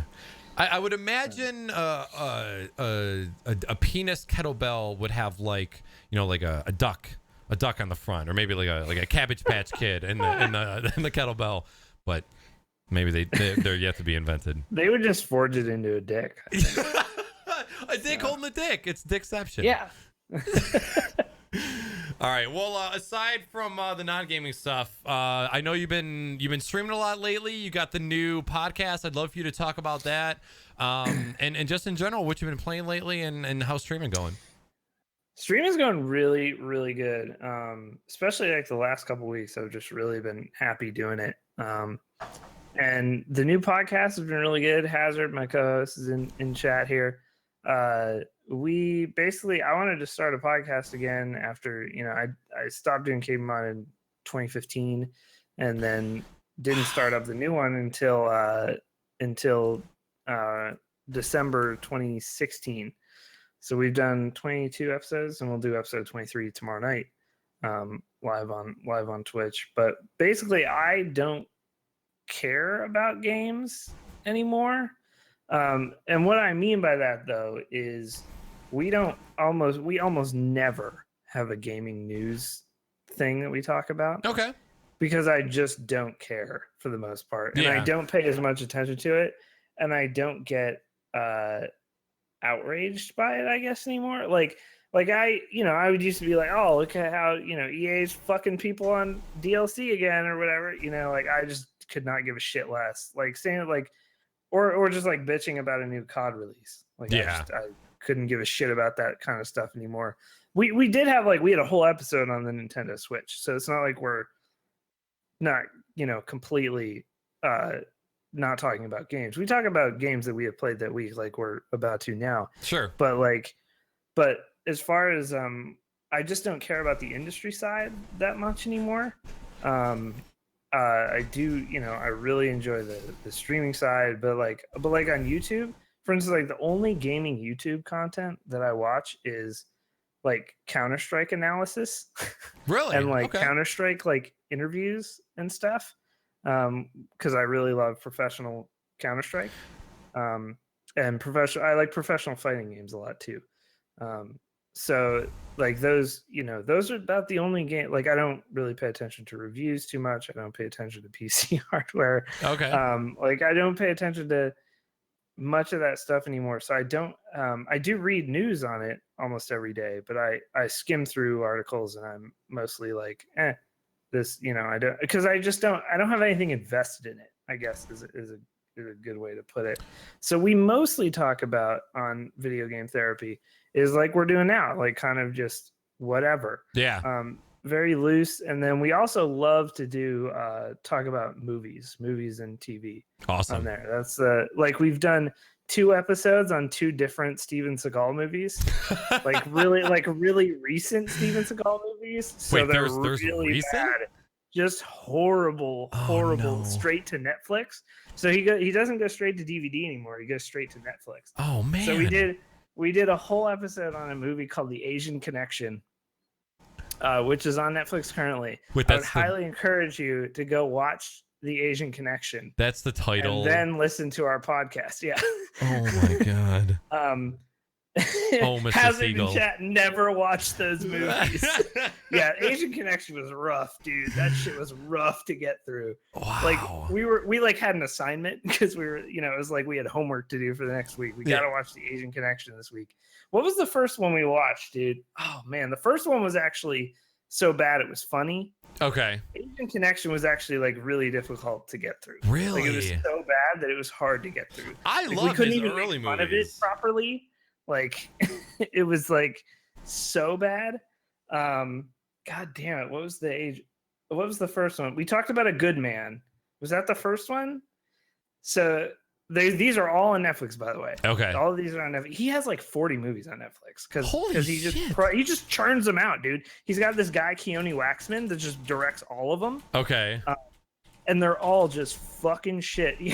Steven Seagal squashes a 7-year-old girl is the episode we have about A Good Man. Okay, I've seen clips because I just pulled up the trailer. So he made a bunch of movies in Russia and the Ukraine because he became a Russian citizen because he's good friends with Vladimir Putin. So they gave him all these tax breaks to make movies over there. What? So he's made like tons of them. Yeah, it's ridiculous. Ridiculous. This is blowing me away right now.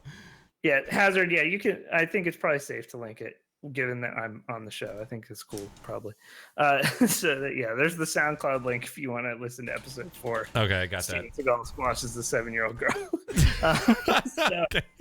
We've done those 2 movies, and then we also did to take a break because Asian Connection was taxing to do. Like it was just like this is so bad.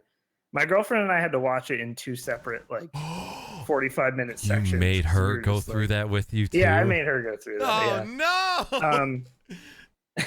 No! We did do an episode on Guardians of the Galaxy 2. I couldn't watch that one because I hadn't seen it yet, but now I've seen it. If you haven't seen it, definitely don't listen to that episode because obviously spoilers. Yep. But that we did as more of just a critique of the movie and what we thought of the movie. Okay. The Steven Seagal ones are more just like to make fun of how bad these movies are. But Asian Connection was actually a rough episode to do. Like it was hard to do because the movie was so bad. Like we couldn't even make fun of it. Like it was so bad.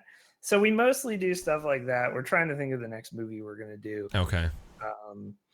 So yeah, we spoiler something 5 seconds into we do spoilers. Yeah, we spoil the movie pretty quickly. We give you about 10 seconds to turn it off. So real quick.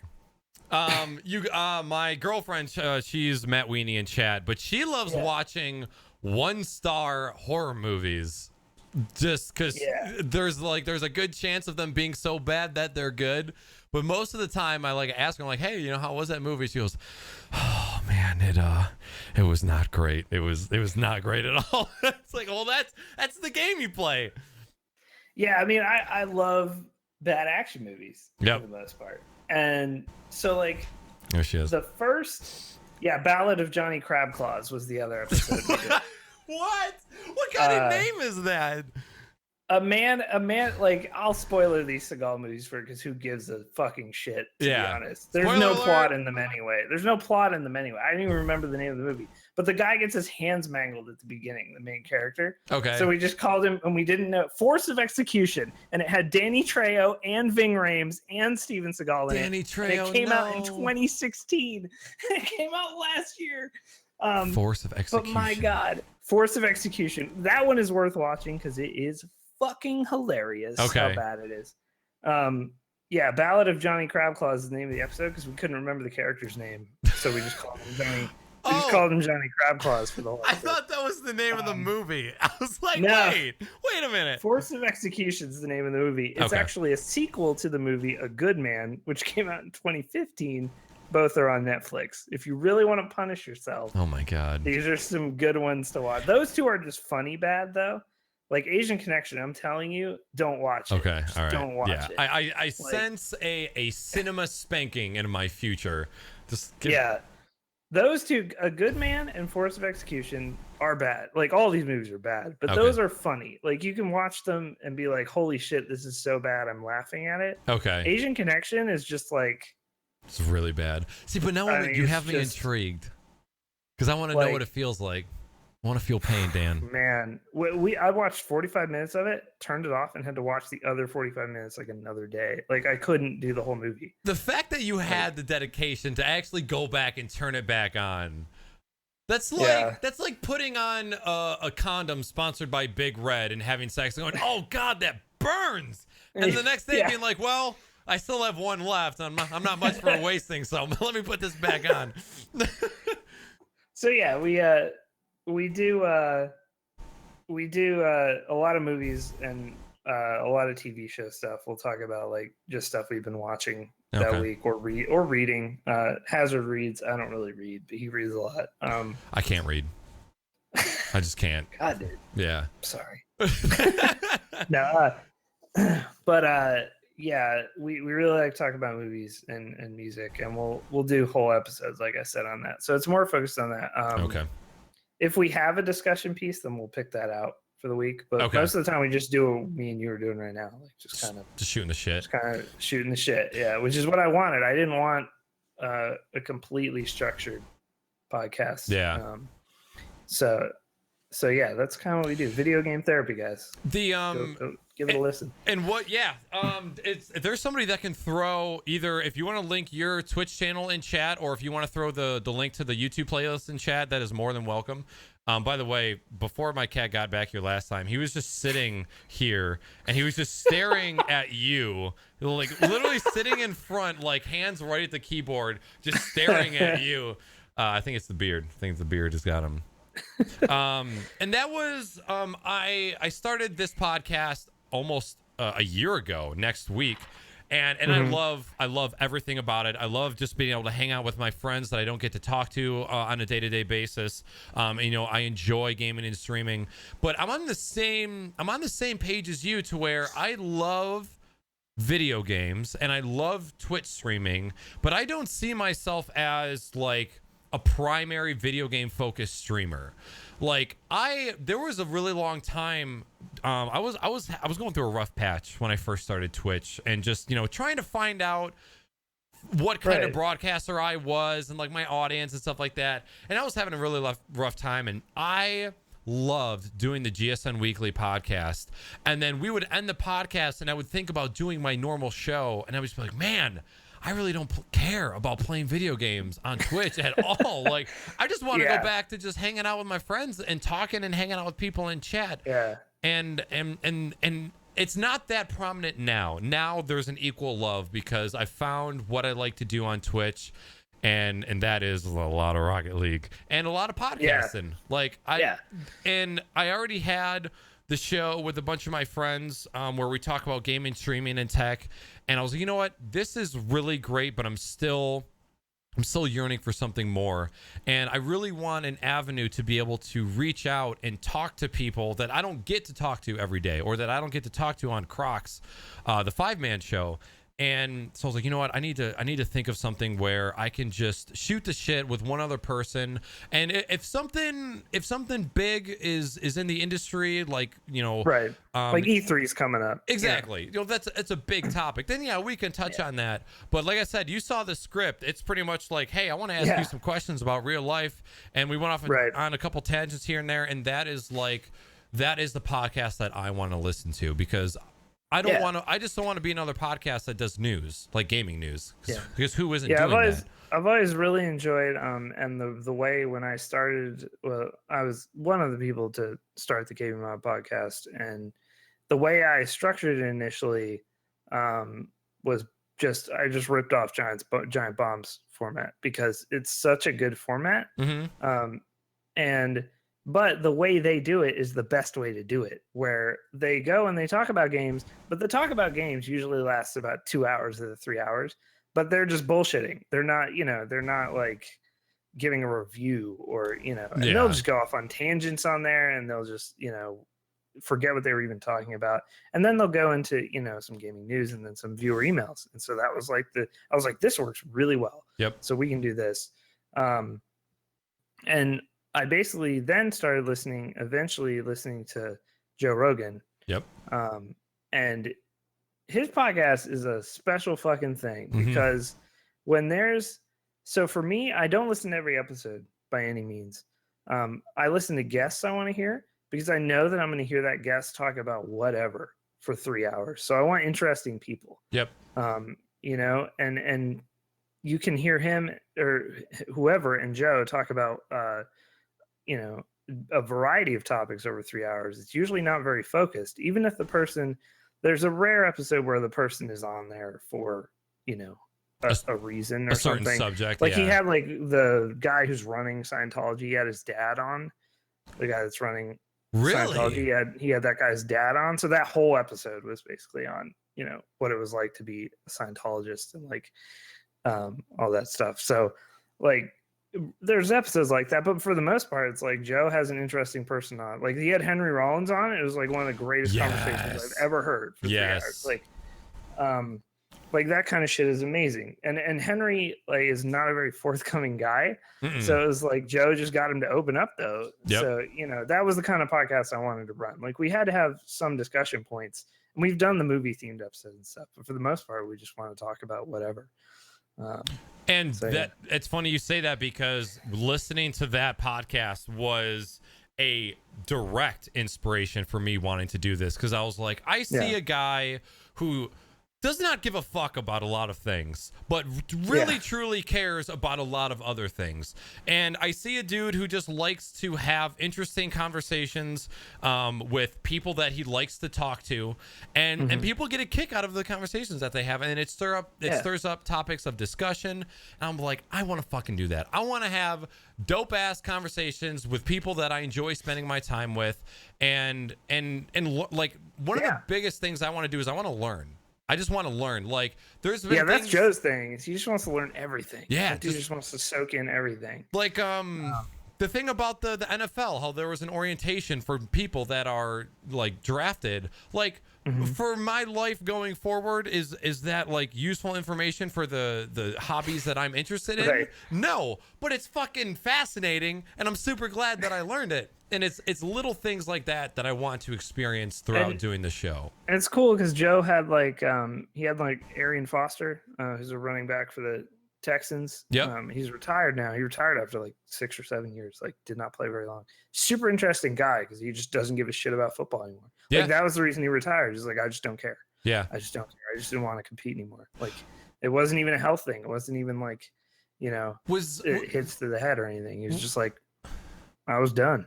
Was he the guy that questioned Joe Rogan on? Fuck. There was a conspiracy theory that Joe Rogan believed one way, and then he kind of like changed his mind. And there was a former, he might have. I don't know. There was a former NFL player who questioned why he changed his mind on a certain conspiracy theory. I can't fucking remember what it was. Yeah, I don't know. I don't know. It might have been him. But I just remember the reason I brought that episode up is because Joe is very interested in like psychedelics. Joe is very interested in like, fitness. He's very interested in MMA, obviously, and like, so when he has people like that on, you know where the conversations are going to go a lot of the time, and a lot of the time it's very interesting to me. But like, he doesn't care about football whatsoever. But he has Arian Foster on, and they have a great conversation for 3 hours. Yep. Mostly not about football. And then he had nothing, Cloud9 Nothing, Jordan Gilbert, professional Counter-Strike player on last year. And it's like, Joe knows jack all about that, but it doesn't matter. He wanted to talk to him. He's like, I want to learn about this. Yep. You know, I listened to that episode like 5 times. Mm-hmm. It's that. So that's been an interesting podcast to listen to and take inspiration from to do this. And that, I think more people doing shit like this is a good thing, because absolutely, podcast discourse on a podcast is like so much more useful than people talking on other forms of media or social media, and like TV interviews and shit. Like, what do you get out of that? Like, between people, not that you and I are going to be on TV, but like, not yet. Just in general is, like, you're going to give canned answers if you're an athlete or someone on a TV show, but Joe's just going to have you smoke weed or get drunk or and hang out with them for 3 hours. Like, that's all you're doing. Some of my favorite episodes, when him and Tom Papa have an episode, I download that shit so fucking fast. And Tom Papa has turned me on to wanting to bake my own bread. Have you ever heard any of his stand-up? No, I've never heard of stand up. I know he's big into bread though. He fucking loves bread. Know that? And it's making me into bread. Yeah. So and it's just shit like that. Like, they'll go on half an hour talking about bread. And I'm like, yes, this is the content that I want. Yeah. And in turn, that's the same content that I want to push out. And then Hannibal Buress, anytime he has Hannibal on, just like comedians, anytime he has comedians on in general, I'm just like, oh fuck yes, this is gonna be a great episode. If you guys haven't heard it, so Bill Burr is a comedian. If you don't know this, I mean, most of you probably do. His latest special, really good. But anyway, Bill Burr got really into One Punch Man, which is an anime. Mm-hmm. You guys have never seen One Punch Man. If you don't like anime, One Punch Man is a great anime for you to watch, because all it does is take every convention of anime and fuck with it, which is awesome. It's a great show. It's on Netflix. I'm gonna pocket this right now. It's so good. So good. So Bill Burr got really into One Punch Man. And there's a segment on Bill Burr's podcast, which he does by himself, which is crazy to me. I don't even know how I would do that. I was originally going to do video game therapy by myself. That was my original plan. Really? Was to do it by myself and just have like a producer. And I was going to have James like produce. And then I was like, I can't talk for myself. No, you have to be special. I don't know how Bill Burr does it. No, me either. So yeah. But he got really into it. It was just funny because it's fucking Bill Burr and it's anime. So he's like Bill Burr getting into anime. I'll probably trigger everybody that's coming over from your channel. I like Apple products. I enjoy my Apple products very much. I'm not blind to the BS that the company breeds. And there's just certain things like I love my iPhone. I love my MacBook. iTunes is fucking shit. I don't care what anybody says. iTunes is absolute garbage. I'm not a blind sheep, but I enjoy their products. But there was a segment that Bill Burr did on his podcast. I think it was like 10 minutes long, of him just telling a story about how he lost his 3.5 millimeter to lightning port adapter and had to go back to the store to get it. And it was the funniest fucking shit. And he's just talking to himself. And I was like, I don't know how he does it. How can you do that? But yeah, that's funny shit. Somebody in chat was saying how anytime Joey Diaz is on, Joe Rogan's podcast, fucking hilarious. Anytime Tom Segura is on. Tom Segura, the GOAT. So fucking You listen to your good. mom's house at all? I have not yet, but I saw that Joe Jesus Rogan God. has been on. My girlfriend's been trying to get me to listen to it forever, and I haven't. Mommy Tommy and Mommy Tina will make you laugh. I need to listen to it so bad. Oh, All right, well, kind of moving on freely. Just I wanted to kind of pick your brain just a little bit on I know we're coming up on the 2-hour mark here. I hadn't really set out for like a time limit. I know yours are kind of around this time, right? Are you mine are we try to stick to an hour on ours, and then we do a show after. Okay, that's right. That's half an hour to 45 minutes long, where we just talk directly to chat. Okay. And we don't post the audio of that though. Oh, you do? Ooh, we just post it on YouTube. Okay. We just post it on YouTube. Gotcha. All right. Thanks, Jeans. Hi, mommy. Yeah. See you in the chat. See your mom. And I only know of that reference because of Weenie. Yeah. They have people send them in tapes of like ordering drinks at Starbucks and going, "Thanks, mommy." Yeah. And, like, hi, Jeans. Or going, "Thanks, Hitler." They'll go, "Thanks, Hitler." No. And, like, people try to like sneak all the your mom's house references into like their fucking drink orders and shit. It's pretty great. Okay, I need to But get on yeah, that. we try to stick to an hour, and that's only because I have to go to work in the morning usually. But I don't have to go to work in the morning tomorrow. Memorial Day. So we're good. Freedom. And I'm totally fine. KB Mind used to be 2 to 3 hours. So, Okay. like, you know. Yeah, I think the first. I'm totally fine. I'm having a good time, so it's whatever. All right, good. I'm glad. The first Crocs and Hot Pockets episode I think was like an hour 45, and now they just come in at about 3 hours by the time. And it's like it's just us talking and yelling at each other and shooting the shit, and it just goes on and on and on. And for some reason, people stick around and listen. I don't understand. But yeah, there was a couple points that I wanted to get your opinion on because we hadn't talked about it directly at all. But a couple things, like this is just a very tiny portion of the podcast. I just want to go over some highlights that relate to Twitch streaming because we are streaming on Twitch. So these are just real quick for the most part for chat, but if you want to touch on any of it, you're more than welcome. There are 7 new Twitch cheer motes. So if you guys are cheering with bits, there's a new animated GIF motes that you can now use. The Twitch Prime loot for this week is Deponia, which I had never heard of before, but it's there and it's free. So if you have Twitch Prime, make sure to go and grab it. There are new Twitch chat integrations that are currently live right now, which is those really are cool sounding. Yeah. And then and the last one is clips. Twitch clips turns 1 this week, and they have officially added replay speeds. Clips was such a good idea, dude. Yeah, I'm sad because I was an Odd Shot user from the get go, and there's a special place in my heart for Odd Shot. But rip Odd Shot, it is no longer being used. But yeah, the chat integration. So just real quick, just to give you guys a couple examples. There's an interactive Hearthstone overlay, the straw poll overlay, leaderboard panel, now playing panel. There's stuff for Rocket League. There's stuff for music. There's stuff for Destiny. So it's all these interactive things that are integrated into the overlay for the stream that chat can fuck around with, which I think is awesome. Yeah, the Stream Pets thing was the one I was most interested in. Really? Okay, I had not heard anything about that yet. It's a little pet that lives on your fucking stream while you stream, and it like evolves and shit. That is a Tamagotchi in modern day. Oh my god. I'm on this boat. In, my dude. Where are we going? I'm ready to go. Okay, yeah. Smart click map overlay, summoner info panel. So a lot of these, a lot of the ones that are being introduced right now to a select amount of streamers are game specific. It's all giant streamers, which is fine. Yeah. But that's how it should be for something like this where it directly interacts with people and also is on your screen. Yep. You really should have it for people who are tied into the direct feedback line. So yeah, and there's going to be an API. There's going to be an API that people can program their own shit for these. Yes. Which is fucking fantastic. That's what I'm all about. And the one that had my attention the most, of course, was the Rocket League tracker panel.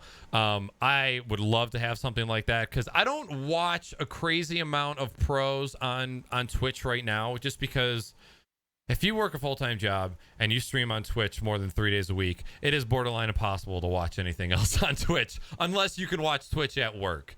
Yeah, I watch the doc at work. Yeah. And I'll watch CS tournaments if they're on, but I mostly watch the doc. Okay. So he's the only big streamer I watch. Okay. The only one. Yep. I fucking love me some Summit. I love Tim the Tatman. I love Dr. Disrespect. And those are, as far as like big, when I say big, I think like 5-10K plus. Like that's my issue of like big time. Like big of the best. Yeah, I don't count, like I watch some CS pros, but I don't count them among that, even though some of them have 5, 6, 7,000 viewers. Okay. It's just because it's like they're playing CS and a few play PUBG now as well, but like it's just mostly rank S. Do you know what rank S is? I do not. So basically it's like if a bunch of NBA players went out and just played pickup basketball every night, that's what it is. So it's just like they just pros go in and play pickup games. Okay. Basically. And they all stream it, and that's how most of them get a lot of viewers. So I watch like a lot of pros that do that, but I don't consider them big streamers in the same way that like your lyrics and your summits and your Gotcha. Doc, like people who play a variety of games. Although Doc doesn't play a huge variety, but he plays different stuff. These guys are professional esports guys, and that's why they have a following for the most part. So I think it's a different category for me. Okay. As far as the one main thing I'm trying to get as many opinions about this as possible. I already pretty much have my my outlook on it, but I'm always open to having my outlook swayed, and like okay. I always want to hear the most perspectives possible. Twitch affiliate program, huge positive step for Twitch. Okay. I think, and the reason is because, for instance, I don't pull any more viewers than you pull, for instance, on average, but I'm partnered. But the reason I'm partnered is because I was part of a very large group that did a lot of stuff initially, and I was sort of pilot programmed in as a small stream and see how partnerships work out for smaller communities. Got you. And also, I had a lot of subs for being small, so I would always have more subs than I had viewers. Always. Really? Like way more subs than I have viewers. Okay. Yeah. And that's just because of the community aspect. Now, is everyone who has 5 to 15 viewers going to be able to pull in 70 or 80 subs? No, not at all. Is that worth it for Twitch? Probably not in the grand scheme. But is it worth it for them to just take a cut of some bits? And it also takes out the issue of like, PayPal being involved, and like I think the premium on bits is completely ridiculous. It is, honestly. It is. This is from someone who benefits from bits. Like, I've been in the bit program since it was in beta, but I think the premium on is ridiculous. Do I think they're fun as shit? Yes, I do. I love having the cup on stream. I think it's fun. And I think it's a really good first step to just get out of straight donating and to be able to build more stuff for small streamers. Because I think, though I don't think anyone is owed anything, I think Twitch needs to not forget about the little guy, because there's 1.3 million streamers on Twitch or something insane like that. And with 16,000 partners? I don't think it's that many. Really? You think it's less? Yeah, I think it's a lot less. It used to be around... it was definitely under 10K. Okay. Used to be. That could be more now. They did open up the partner program. Used to be fucking insane. Like yes. The way to get in was like completely nuts. Like I said, I got in because I knew people at Twitch, and I was piloted as like just being completely honest. I was piloted in as, what can a small channel do with a partnership? Is it worth it for us to do this? Word. And I would say for a lot of streams, it's probably not worth it for them to do it. But it is totally worth it for them to give you the ability to make one emote, and then also now you can make cheer emotes, I think, too. And also you can get donations through a secure system, which is really good, because a lot of people I know, there's people I know who stream to 5 to 10 people, and they get so many donations, dude. They get more donations than I ever do. Yeah. Because their viewers are 5 to 10 same people. Yep. Consistent. every single time. Yep. You know, and so they consistently get these people are buying them games, they're giving them donations, and they're building a community through that, and that's awesome. And that, but they should be able to have something special from Twitch if they've built that. And I think that the God, what's the word? Not restrictions, requirements. I was blanking hard there. Requirements for the affiliate program are perfectly fine. Those are completely fine because it makes you be a consistent streamer to be in it. So you can't just be a guy who streams like every 2 weeks and gets 5 of his friends to watch and then he gets to make money. Yeah. On Twitch. Like, because that wouldn't be right. No, Just no, absolutely. Like if you're just a guy who's like, I'm playing League with my friends tonight and I'm going to stream the games, and your friends are playing with you and they're the ones watching, and there's like 5 of you or whatever, and that's it, and then you somehow get to make money through that I wouldn't like, because you're not really this gives the opportunity to people who wanted to make a little money from it and like want to go in on this as their hobby to start somewhere. Yeah. Because once you're in the affiliate program, you're in a system at that point. Yep. So you're there. I think it's a really good change, because I don't think every channel is going to be like mine, or like there are some similar channels that I see that are partnered and get, between 10 and 100 viewers. Like that is a wide range, but that or like 10 and 50 viewers, and they're partnered and they do really well with that because they have a really loyal community. Like I've been doing this since 2010 as far as YouTube and stuff. So I've had people with me for 7 years. Yeah. So that's where my subscribers came from. If you're just starting out on Twitch now and you have 5 years, you don't have any history. No. So there's no real way for you to get in. And the affiliate program really is a great way to start that out. I think it's really good. I think it's a good target to have for anybody that is up and coming. And I think there is a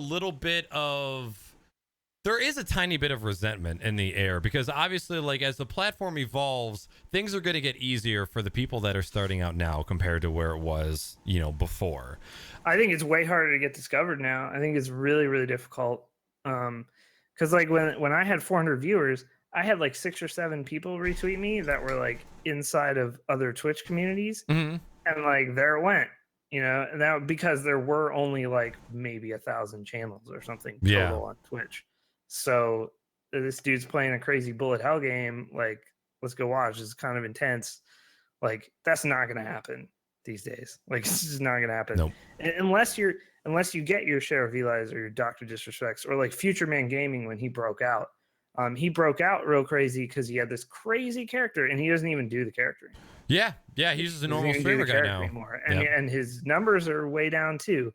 Like, it's not, there's not shade on him at all. I'm just saying, like, the ability to do that, you have to do a character or something like that to get that big blow up.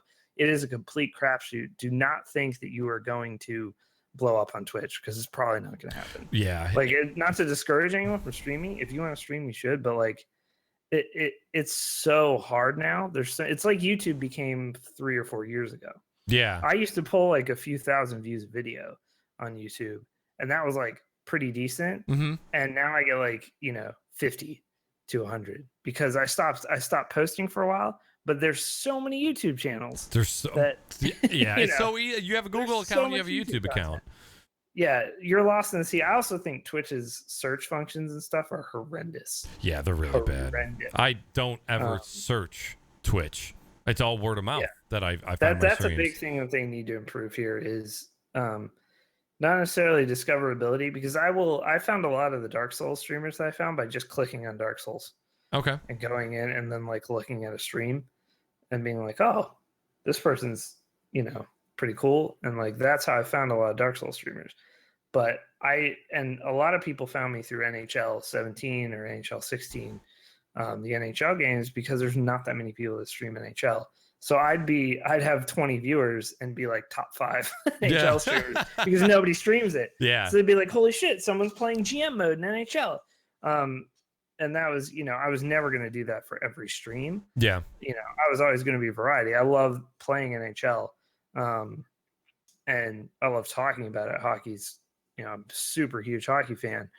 But unless you have a niche that you can fill or a character that you can do, like you're not going to blow up quickly. It's just not going to happen anymore. Like Sheriff Eli, that doesn't happen. No, like, what's happened to that guy? It doesn't happen. Where they were promoting him before he started on Twitch, like that. You're not gonna. That dude. That his first stream had 40 to 50K viewers. Yeah, like that's insane. That is insane. Absolutely like, crazy. You know. And even if that does happen, there's no guarantee that any of those people that saw you the first day are going to stick around. There was this was a couple months ago. These two rent-a-cops, I think they were like repo men kinda, but like repo men that couldn't legally carry, and they were doing an IRL stream from their car, and Twitch had, I think a couple Twitch staff members had tweeted it out, and they had thousands and thousands of people watching this stream of these two guys in this car, you know, doing repo men shit. And now they're fucking crazy. No, their channel's completely dead. Like they have a couple, like maybe 10, 20 viewers every now and then, but it's just like, it doesn't matter. You can get the limelight, but that doesn't mean people are going to stick around after the fact. Yeah, like the Sheriff Eli thing is a complete anomaly. One of the best I've ever seen. So for those that don't, if you watch Dr. Disrespect now, he originally was a COD YouTuber. And like the guy who plays the character has been a level designer for COD. Don't tell him I said it was a character. He'll kill me with speed, momentum, and violence. Yes, he will. But the guy who plays the character, he just made a YouTube channel, and he did these like crazy. If you go watch the old Dr. Disrespect videos on YouTube, they're fucking surreal, dude. Like they're crazy because they're like montages, like COD montages, but they're cut like with these interspersed real life footage things where it's like the doc like berating someone for not like, you know, like it's fucking crazy. But then he just went off the radar because he was working on COD. Okay. And he was doing level design for Advanced Warfare. And then he came back. And last year, I remember when he started streaming in 2016, I remember the first day he went live, there were 20 viewers there, and I knew them all. Really? Because they were all COD YouTubers from when I did COD YouTube. So how long has he been streaming? 1 year. That's like a little over a year. Yeah. Because the character on Twitch translates super well to Twitch. Yep. In the videos, people love the videos. Like he ended up doing a video with like Avenged Sevenfold. Like he got big so enough that he was like a mainstream music act was like doing a video with him. Okay. Like, and then he brought the character to Twitch, and literally the first 2 or 3 days, he was up to like 100 viewers by day 3 or 4.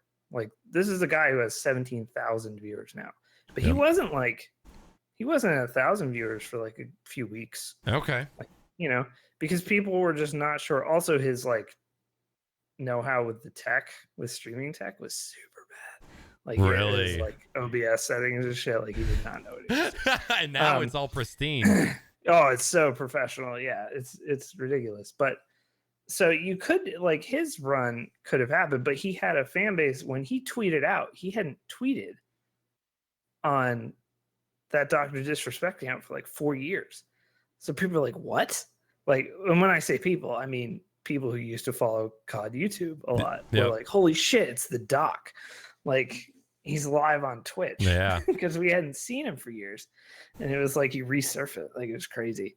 That is a crazy story. Yeah. Interesting. All right. Well, yeah, so and then that kind of segues into the next question. The new sub tiers, $9.99, $24.99. What's your opinion on them, and do you think it's a positive or a negative? I think it's purely positive. I think giving viewers more options is totally fine. I enabled the beta as soon as I was able to, and I have, I only have 2 people that do it of my subs, and like huge thanks to them for doing it. But I think that the rewards should be a little better. Okay. Just that I think 1 emote per tier, and then that what you get right now is like it's not enough. It's nothing. You should get some crazy badge or something. I don't know. I don't know what else you could do, but like, or maybe like discounts at the Twitch game store too, or something. Like, I don't know. Or yeah, There, or there Twitch needs to be bits. something added to it. Do I think it's totally fine? I don't know why anyone complains about it, because it's just like it's more options for viewers, and people who were doing that were going to donate the $25 or something anyway. Yeah. Oh Most yeah. people, and so now they can just have it set up, and they get something for it besides just supporting. They get, they do get a couple emotes. Yep. Do I think there should be better stuff for it? Yeah. I think it's totally fine. I think it's a crazy amount, but if you watch people enough, and you do, and if you're a person who donates often, you might as well just be like, now I have a thing that goes like clockwork every month, So I think it's a good thing. I think one of the most, one of the biggest problems that people had was that it was going to start segregating subscribers, almost like the people who sub, for it used to just be, oh, you sub, you're a sub, awesome, thank you so much. And now it's like, well, people are going to get more excited over the $25 sub compared to the $5 sub, and it's like it might belittle the people that maybe can't afford to support as much. And I think the other big thing too is like, wow, I'm paying $10 or $25 a month and I'm just getting an extra emote, like that's it. Yeah, but like I said, I think the person who's getting that was already going to donate a lot and stuff. Yeah. Like their mentality was already, they were going to give more money than the $4.99 to the streamer anyway. I think that here's my thing with the whole valuing it more. I think that if you are subscribed or watch a streamer who does end up segregating in some way with that, then you should just not watch that person. Yeah. Because they kind of suck. Yeah. Like, oh yeah. Like, I'm very thankful for the two people who do the $24.99 one for me, but like, I'm not gonna like put them up on a pedestal. Like, that you're watching a shitty person if they start like literally valuing those people more or something. Like I said, entitlement, like we were talking about real early on in the cast here. If you're watching, this is free entertainment. You don't have to pay at all. So it's, it's all on your choice. I was reading that some people were thinking about doing $10 sub games and $25 sub games. Yeah, like fuck that. Come like on, eat get out of the here. dirtiest dick possible, my friend. That's one thing. And I think if I were ever to get to that level, I would try and treat a sub as a sub. Obviously, you want to appreciate the extra support because it's that person's hard-earned money, but at the same time, if you try and treat it equal, the person who's giving you that extra sub would be like, I gave you extra money, why aren't I getting another 10 or 15 seconds of recognition while you're streaming? It's just like it creates like this weird like subscriber fog that everybody is now mingling inside, and I think it's great.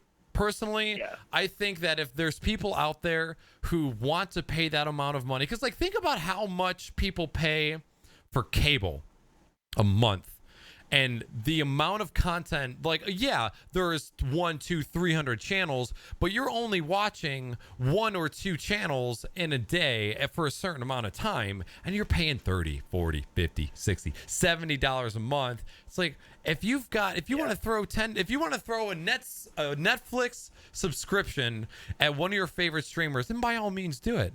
I watch more doc than I do TV, like far and away. Like I don't even have cable. I don't even own a television, so I'm in the same boat. If I could watch Penguins games without having cable in an easy way, believe me, I did it without cable for 2 years, but I was just like finally just fed up with like VPNs and Game Center and all the shit I had to do. If I could get that without cable, I would, because I have no use for cable at all otherwise. I'm surprised that there isn't a mainstream like NHL.com. You can't get license. You can't get licensing. Like, you just can't get licensing for shit, unfortunately. Crazy. So. Well, to kind of tie up, just kind of gaming and streaming. Is there any feature that you've seen added to Twitch lately that you have not been a fan of? kind of it. I don't think so. I think mostly they're on a winning streak right now. I think I love the new layout. I know the new layout for people has been very contentious, Mm-hmm. and that I get more than bitching about sub tiers and shit like that, because that is your user experience every day that you use this site, and a lot of people do use this site multiple hours a day. But I think I prefer it much more. If you go look at an Internet Archive fucking Twitch channel, like Yeah. from like 2012, holy shit. A little different. Yeah, it's a little different, and it's fucking terrible for the most part. But I think they're on a winning streak. I think my favorite thing that they've done though is the UI. I think the UI on the page, because that is the thing I use every day and interact with every day. Yep. And the less you have to use extensions, Yes. that's probably a sign that the site is changing for the better. Like, you know, you don't necessarily need 5 extensions to make Twitch look good anymore. Exactly. Yep. Yeah. So speaking of using the platform and interacting, what about that Twitch desktop app? I haven't used it at all. It's fucking garbage. I'm a Discord guy through and through. It was first on the block, but it also seems to be best. I tried the Curse app back when it was the Curse app and not the Twitch app. Not a huge fan of Curse Voice at all. No. Back in the day. Twitch, it was good that Twitch did something with their Curse purchase. Yeah, right. I guess. But my thought was like, why didn't Twitch just buy Discord? Mm-hmm. And that's always been Probably our question too. They already bought Curse like 3 years ago. But the fact, you have a better product like right here. Like for instance, like Razer has their voice thing. Like fuck that noise too. Like I haven't even heard of it. Yeah. So yeah, I have no good opinion of the Twitch desktop app. I just find it funny that some people just abandon their Discords right away. That's so weird how that happened on Twitch. I do not know a single person that ditched Discord. I do. I know some big streamers who obviously got paid to sponsorship. Got rid of Discord, because Discord, although they have the partnership thing, they don't probably have a lot of money to throw around to be like, yo, use Discord exclusively. Yeah. Like I'm pretty sure Dr. Disrespect has a Discord just because it was the first thing he set up. Oh. And he was just like, give a fucking shit about this. Yeah. So I don't care what you want to offer me. Like, I'm not going to. And I mean, I understand, like, with people that are trying to make it, their full-time gig, they're going to go where the money is, like, if they don't really give a shit. But, like, Discord is my meat and potatoes of my interaction with some of my best friends every single day. And you will rip it from my cold, dead hands before you make me switch over to the Twitch app. Discord is just amazing in so many fucking ways. It is I think it is one of the single best applications for gamers and streamers in a really, really long time. I love it. Besides, well, I guess this can kind of include the most recent. Is there any feature on Twitch that you are not a fan of whatsoever, or just think is pointless? I think that the whisper system and like multiple chats system is pointless. They just get rid of it. Like I see no point to it. I've never even thought of using it. Also, the Twitch inbox I think is pointless. It's terrible as well. I have only used it for giveaways in the past, and not for anything else. Like I would never use my Twitch inbox. Plus, they haven't ever updated like the UI of the Twitch inbox and shit like that. It's still so the it's same. just like the UI from like 2012. Yeah, it's like, I don't know. It's just, I think those two features are pointless. I also think the channel feed, which I like using because I like housing everything on Twitch. Mm-hmm. They adding the events pane was thank you so much. But I like the channel feed, but there needs to be some UI work done on that and some sharing work done on that. It's pretty rudimentary right now, and they could really improve it, I think, to be more of a Facebook wall type thing. Yeah. I do think the Twitch social network thing, I don't even know what they call it. Pulse? Yeah, I could not give a shit less about that. I'll stick to Twitter. Same. Yeah. So have you seen anybody, or have you looked into like the communities that they released a little bit ago? Do you fuck with that at all?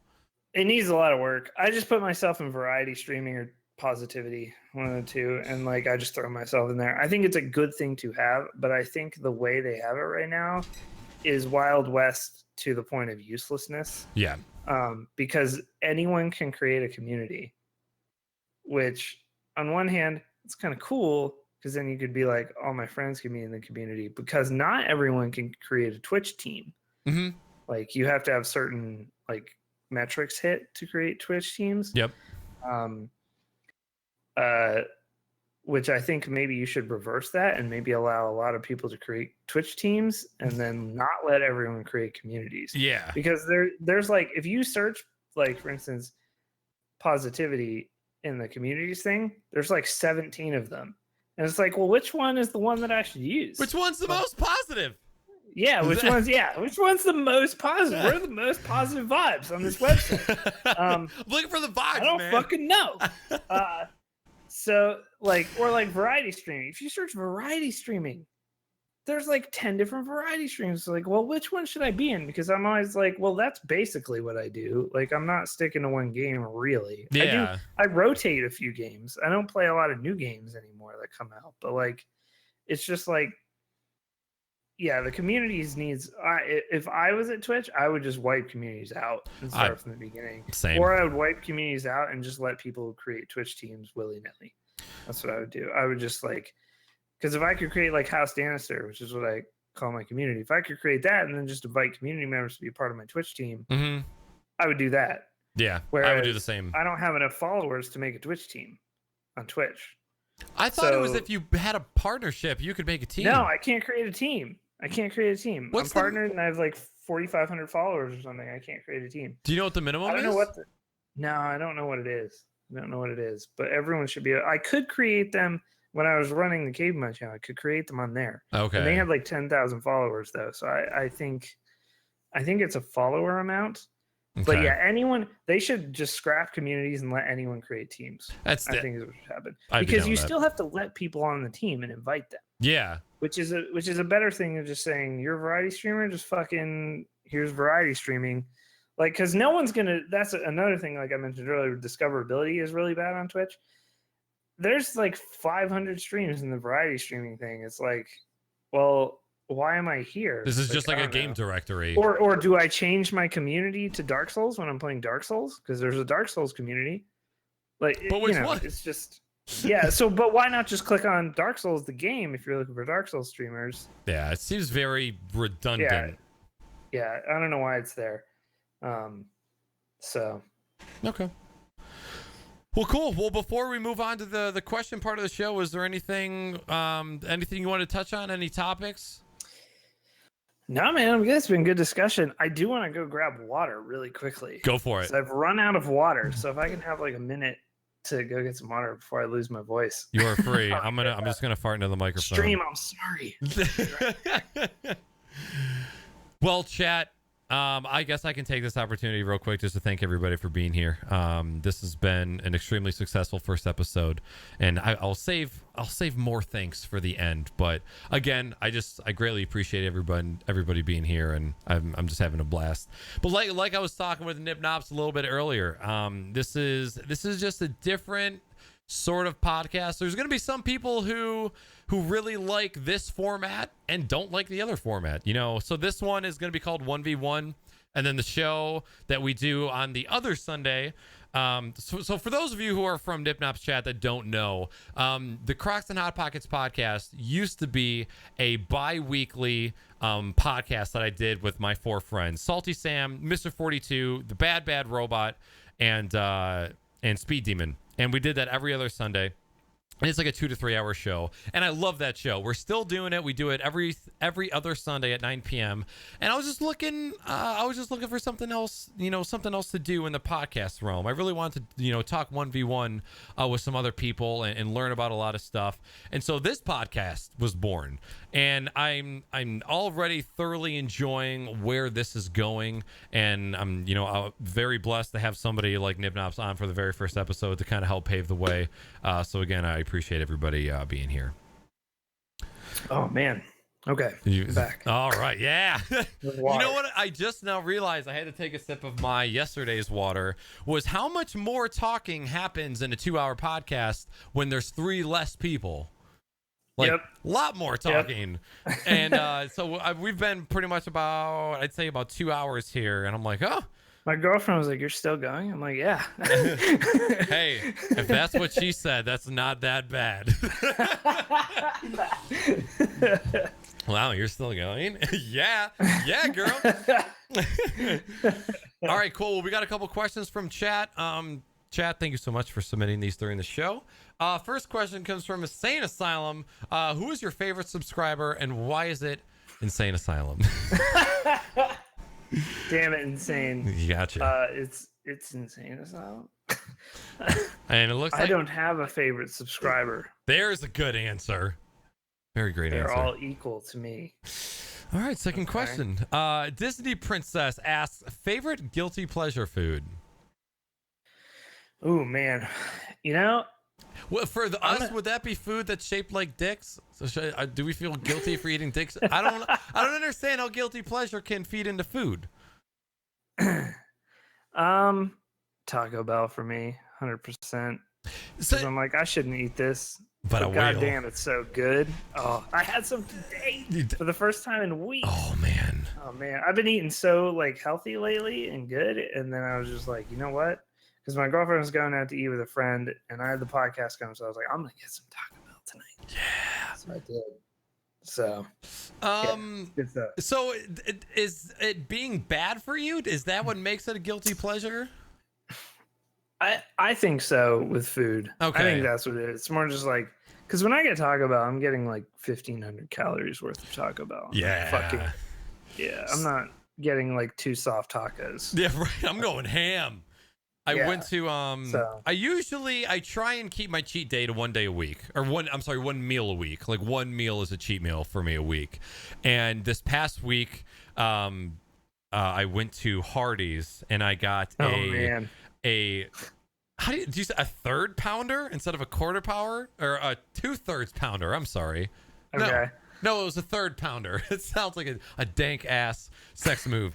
So it was a 1/3 pounder bacon thick burger. And then I just love that they have a burger called the Thick Burger. Yeah, dude, it's my favorite. It's my favorite fast food burger, hands down, that I've ever had. Hardee's and Carl's Jr. are like the fast food restaurants where they're like, we're not even going to attempt to be healthy. We're just going to make the most gross, disgusting shit that just tastes amazing that we can possibly do. Yeah. Like, whereas, like, you know, McDonald's is like, oh, now we have salads, or now we have a burger with guacamole on it. Look how healthy we're trying to be, even though our ingredients are still shit here.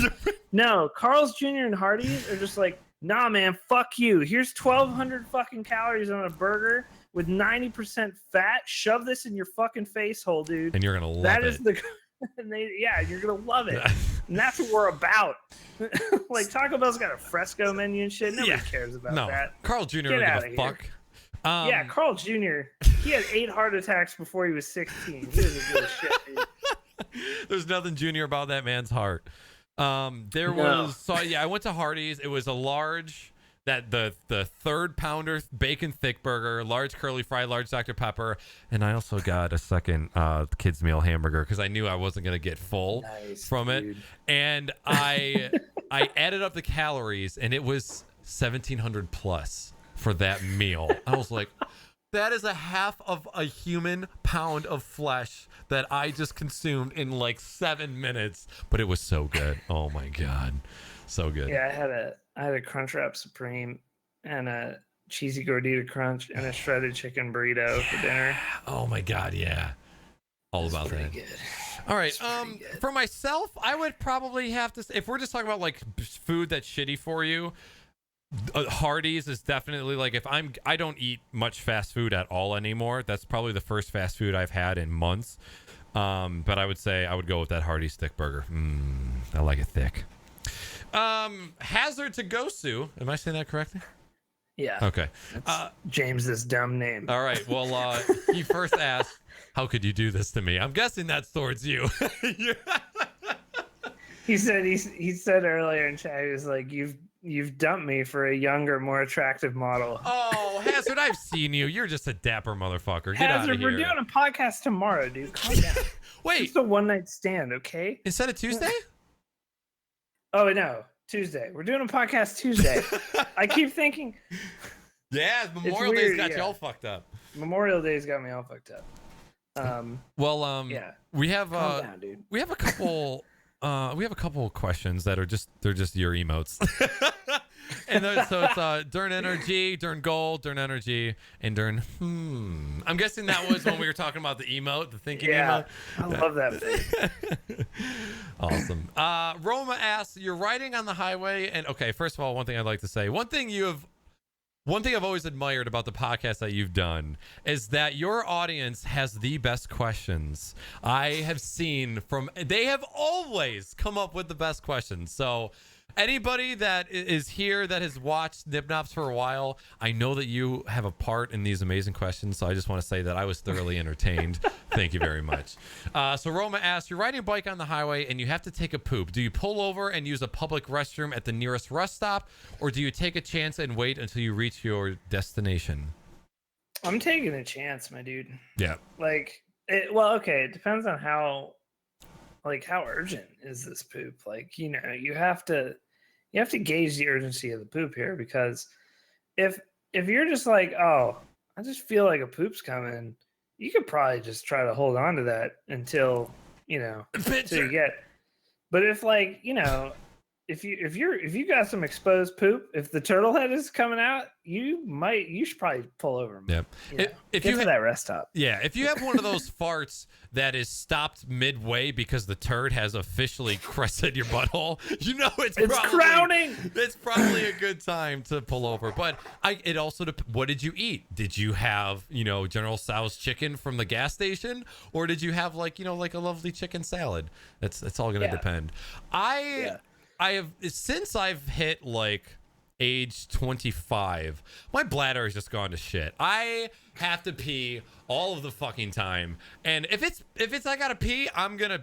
The feeling of having to pee and holding in piss is one of my least favorite bodily feelings, and I can hold in poop like it's my job. Because your little fun bag, your little prostate's back there, and sometimes when you get a little pressure on that thing, it's not so bad. Everybody loves a little prostate tickling, but if you had General Tso's from the gas station beforehand, it might be a good idea to pull over. Yeah, but because you might just explode. Are you disgusted from public restrooms, or can you just not give a shit?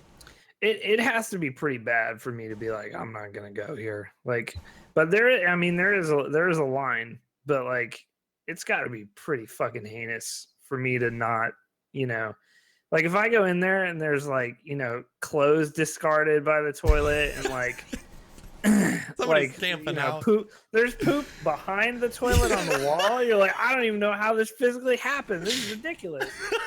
then it's a little bit like a volcano blew up in there and then they finger painted with it. No, I'm not going there. But just shoving baking soda in their butt. Anytime you go to a gas station where you have to go to the front desk to get a key to go, that bathroom is about to be like a crime scene. There's gonna be shit on the walls, toilet paper everywhere, literal syringes, all kinds of good stuff. If it looks like someone did the Coke and Mentos thing but with their anus, then you should probably get out of there. Head to the McDonald's. Go somewhere else. Yeah. Yo, you know what always freaks me out, dude? If you go to a stadium, and this used to happen, all you youngins will be like, I've never seen this shit. But at old stadiums, the men's bathrooms were just huge, long troughs. They weren't separate urinals. They were just huge, long troughs. And there were old dudes, and I don't know why the fuck people ever did this. They will go up to a urinal and just remove their whole pants. Yep. Down. They're at a urinal. You just need to take your dick out, dude. What are you doing? That always creeped me out. I was always like, what? Why is there old man ass in front of me? I don't know why. You just gotta pull your dick out, dude. You don't need your ass showing to pee. Yeah, I don't understand what's happening. And I don't understand why that's a thing. Do they just maybe they just like the breeze on their Gandalf rear end? I don't understand why the trough thing was ever a good idea either. Like, hey, let's have 20 dudes all piss into the same bathtub and no one will ever look at each other's dicks. We'll be all right. Yeah. God damn. The Joe Louis Arena, which is being torn down very, very soon, the hockey arena here in Detroit, as you probably know. That I think that is the reason why I can no longer pee in a situation like that. Like, I need me some partitions, my friend. I need some privacy. My penis is out in the wind, please. Yeah, I'm with you. Whew, those all smelled like so bad. Oh God, they're okay. It's the worst. Do you think one man's piss smells bad? Imagine a Slurpee, like a Slurpee of male urine, just going down. I can smell it right now. Yeah. All right. Second to last question. This one comes from Good Bowler. By the way, that last question was from Roma. This one's from Good Bowler. Who are your favorite comedians? Let's go first. Ooh, favorite comedians. Dave Chappelle.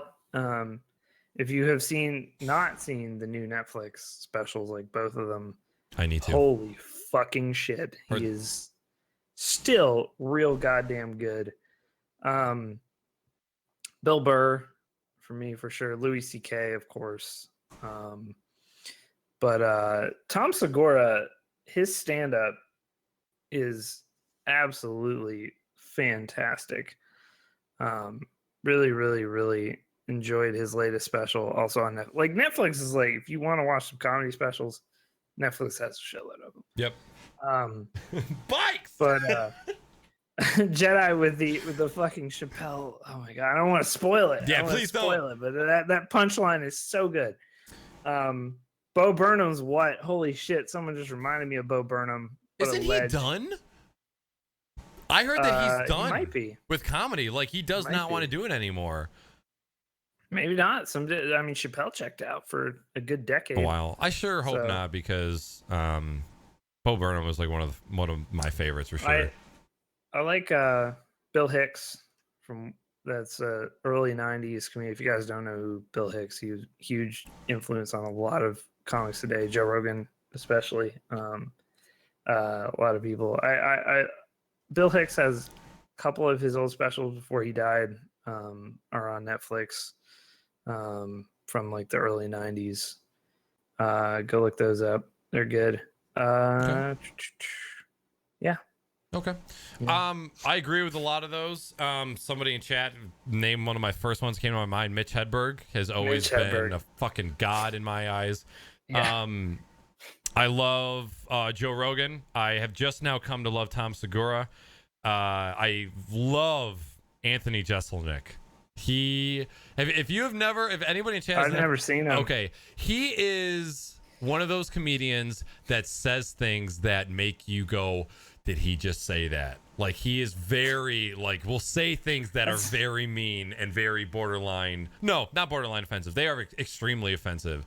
But the new Louis C.K. thing just opens with abortion, which is pretty amazing. Okay. Like, yeah, I won't go into the joke because you should watch it. But like, yeah, pretty great. He was he did a skit for the Charlie Sheen roast.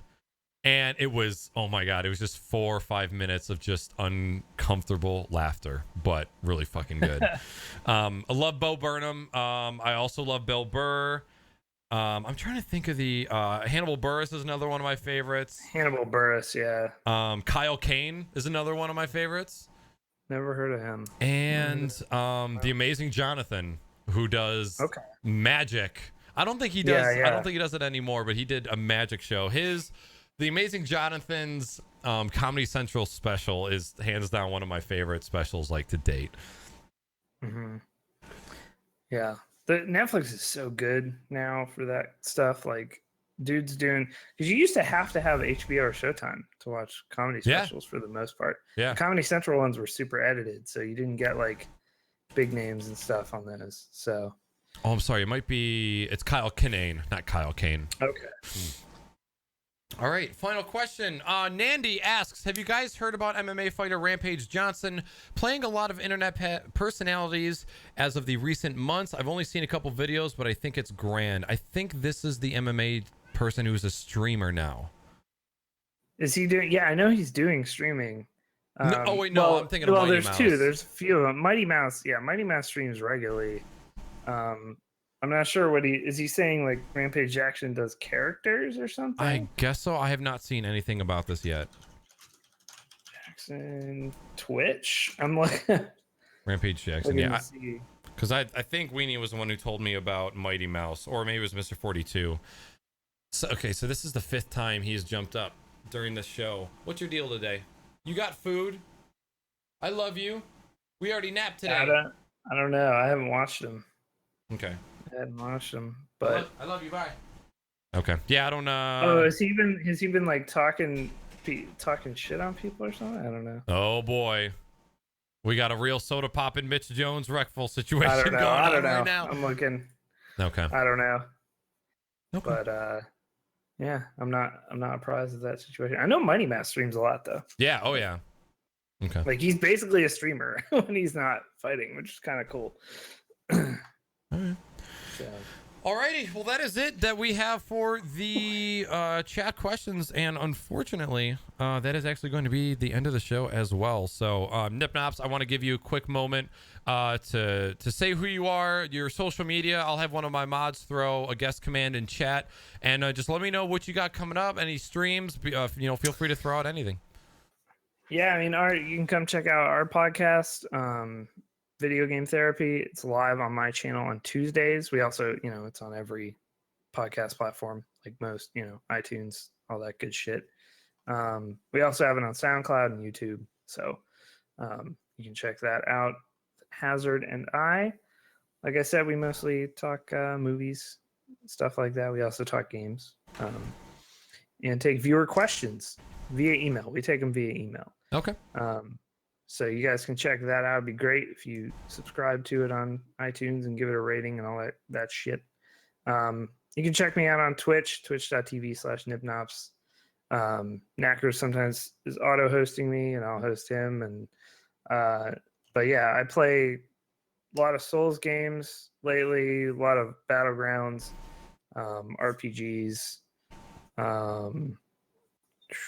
God, I don't know what else I've been playing recently. Some CSGO recently. The new operation's really cool in that game. But yeah, twitch.tv/NipNops, Twitter.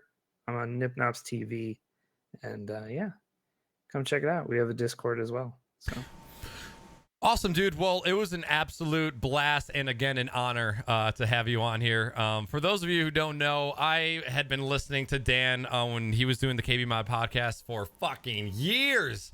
And never in a million of those years did I think that I would be here talking to the man. So NipNops, thank you so much for being on the show. It was the most perfect blast, way man. that the first episode could have gone. I can only hope that each episode after is as good as this one. So again, thank you so much for being here. Yeah, man. Time flew. 2.5 hours. It was awesome. Just like 2.5 fucking years flew. Goddamn. For those of you in chat, my name is Naaackers. I stream on this channel 3 days a week. I just want to say thank you so much for being here. It was absolutely fantastic seeing everybody in chat hanging out. Everybody over from NipNops community. I hope that we were able to do a little bit of matchmaking. Hopefully some people over here check out NipNops, check out the podcast, see if it's something that you want to consume on a daily basis. I sure as fuck hope so. And again, from the bottom of my heart, thank you for continuing to support me in this podcast journey of mine. I don't know what the fuck I'm doing. I just know that I love talking to dope homies, and I love video games, and I love drinking. And so all those things just go together very well. And and I'm super glad that you guys are getting a kick out of it as well. So we're going to go ahead and get out of here. This has been episode 25 of the Crocs and Hot Pockets podcast. We will see you next Sunday for Crocs and Hot Pockets Team Deathmatch, episode 26. We hope you guys have a wonderful and safe rest of this Memorial Day weekend. We will catch you next time. See ya! See ya. Get you some Hot Pockets!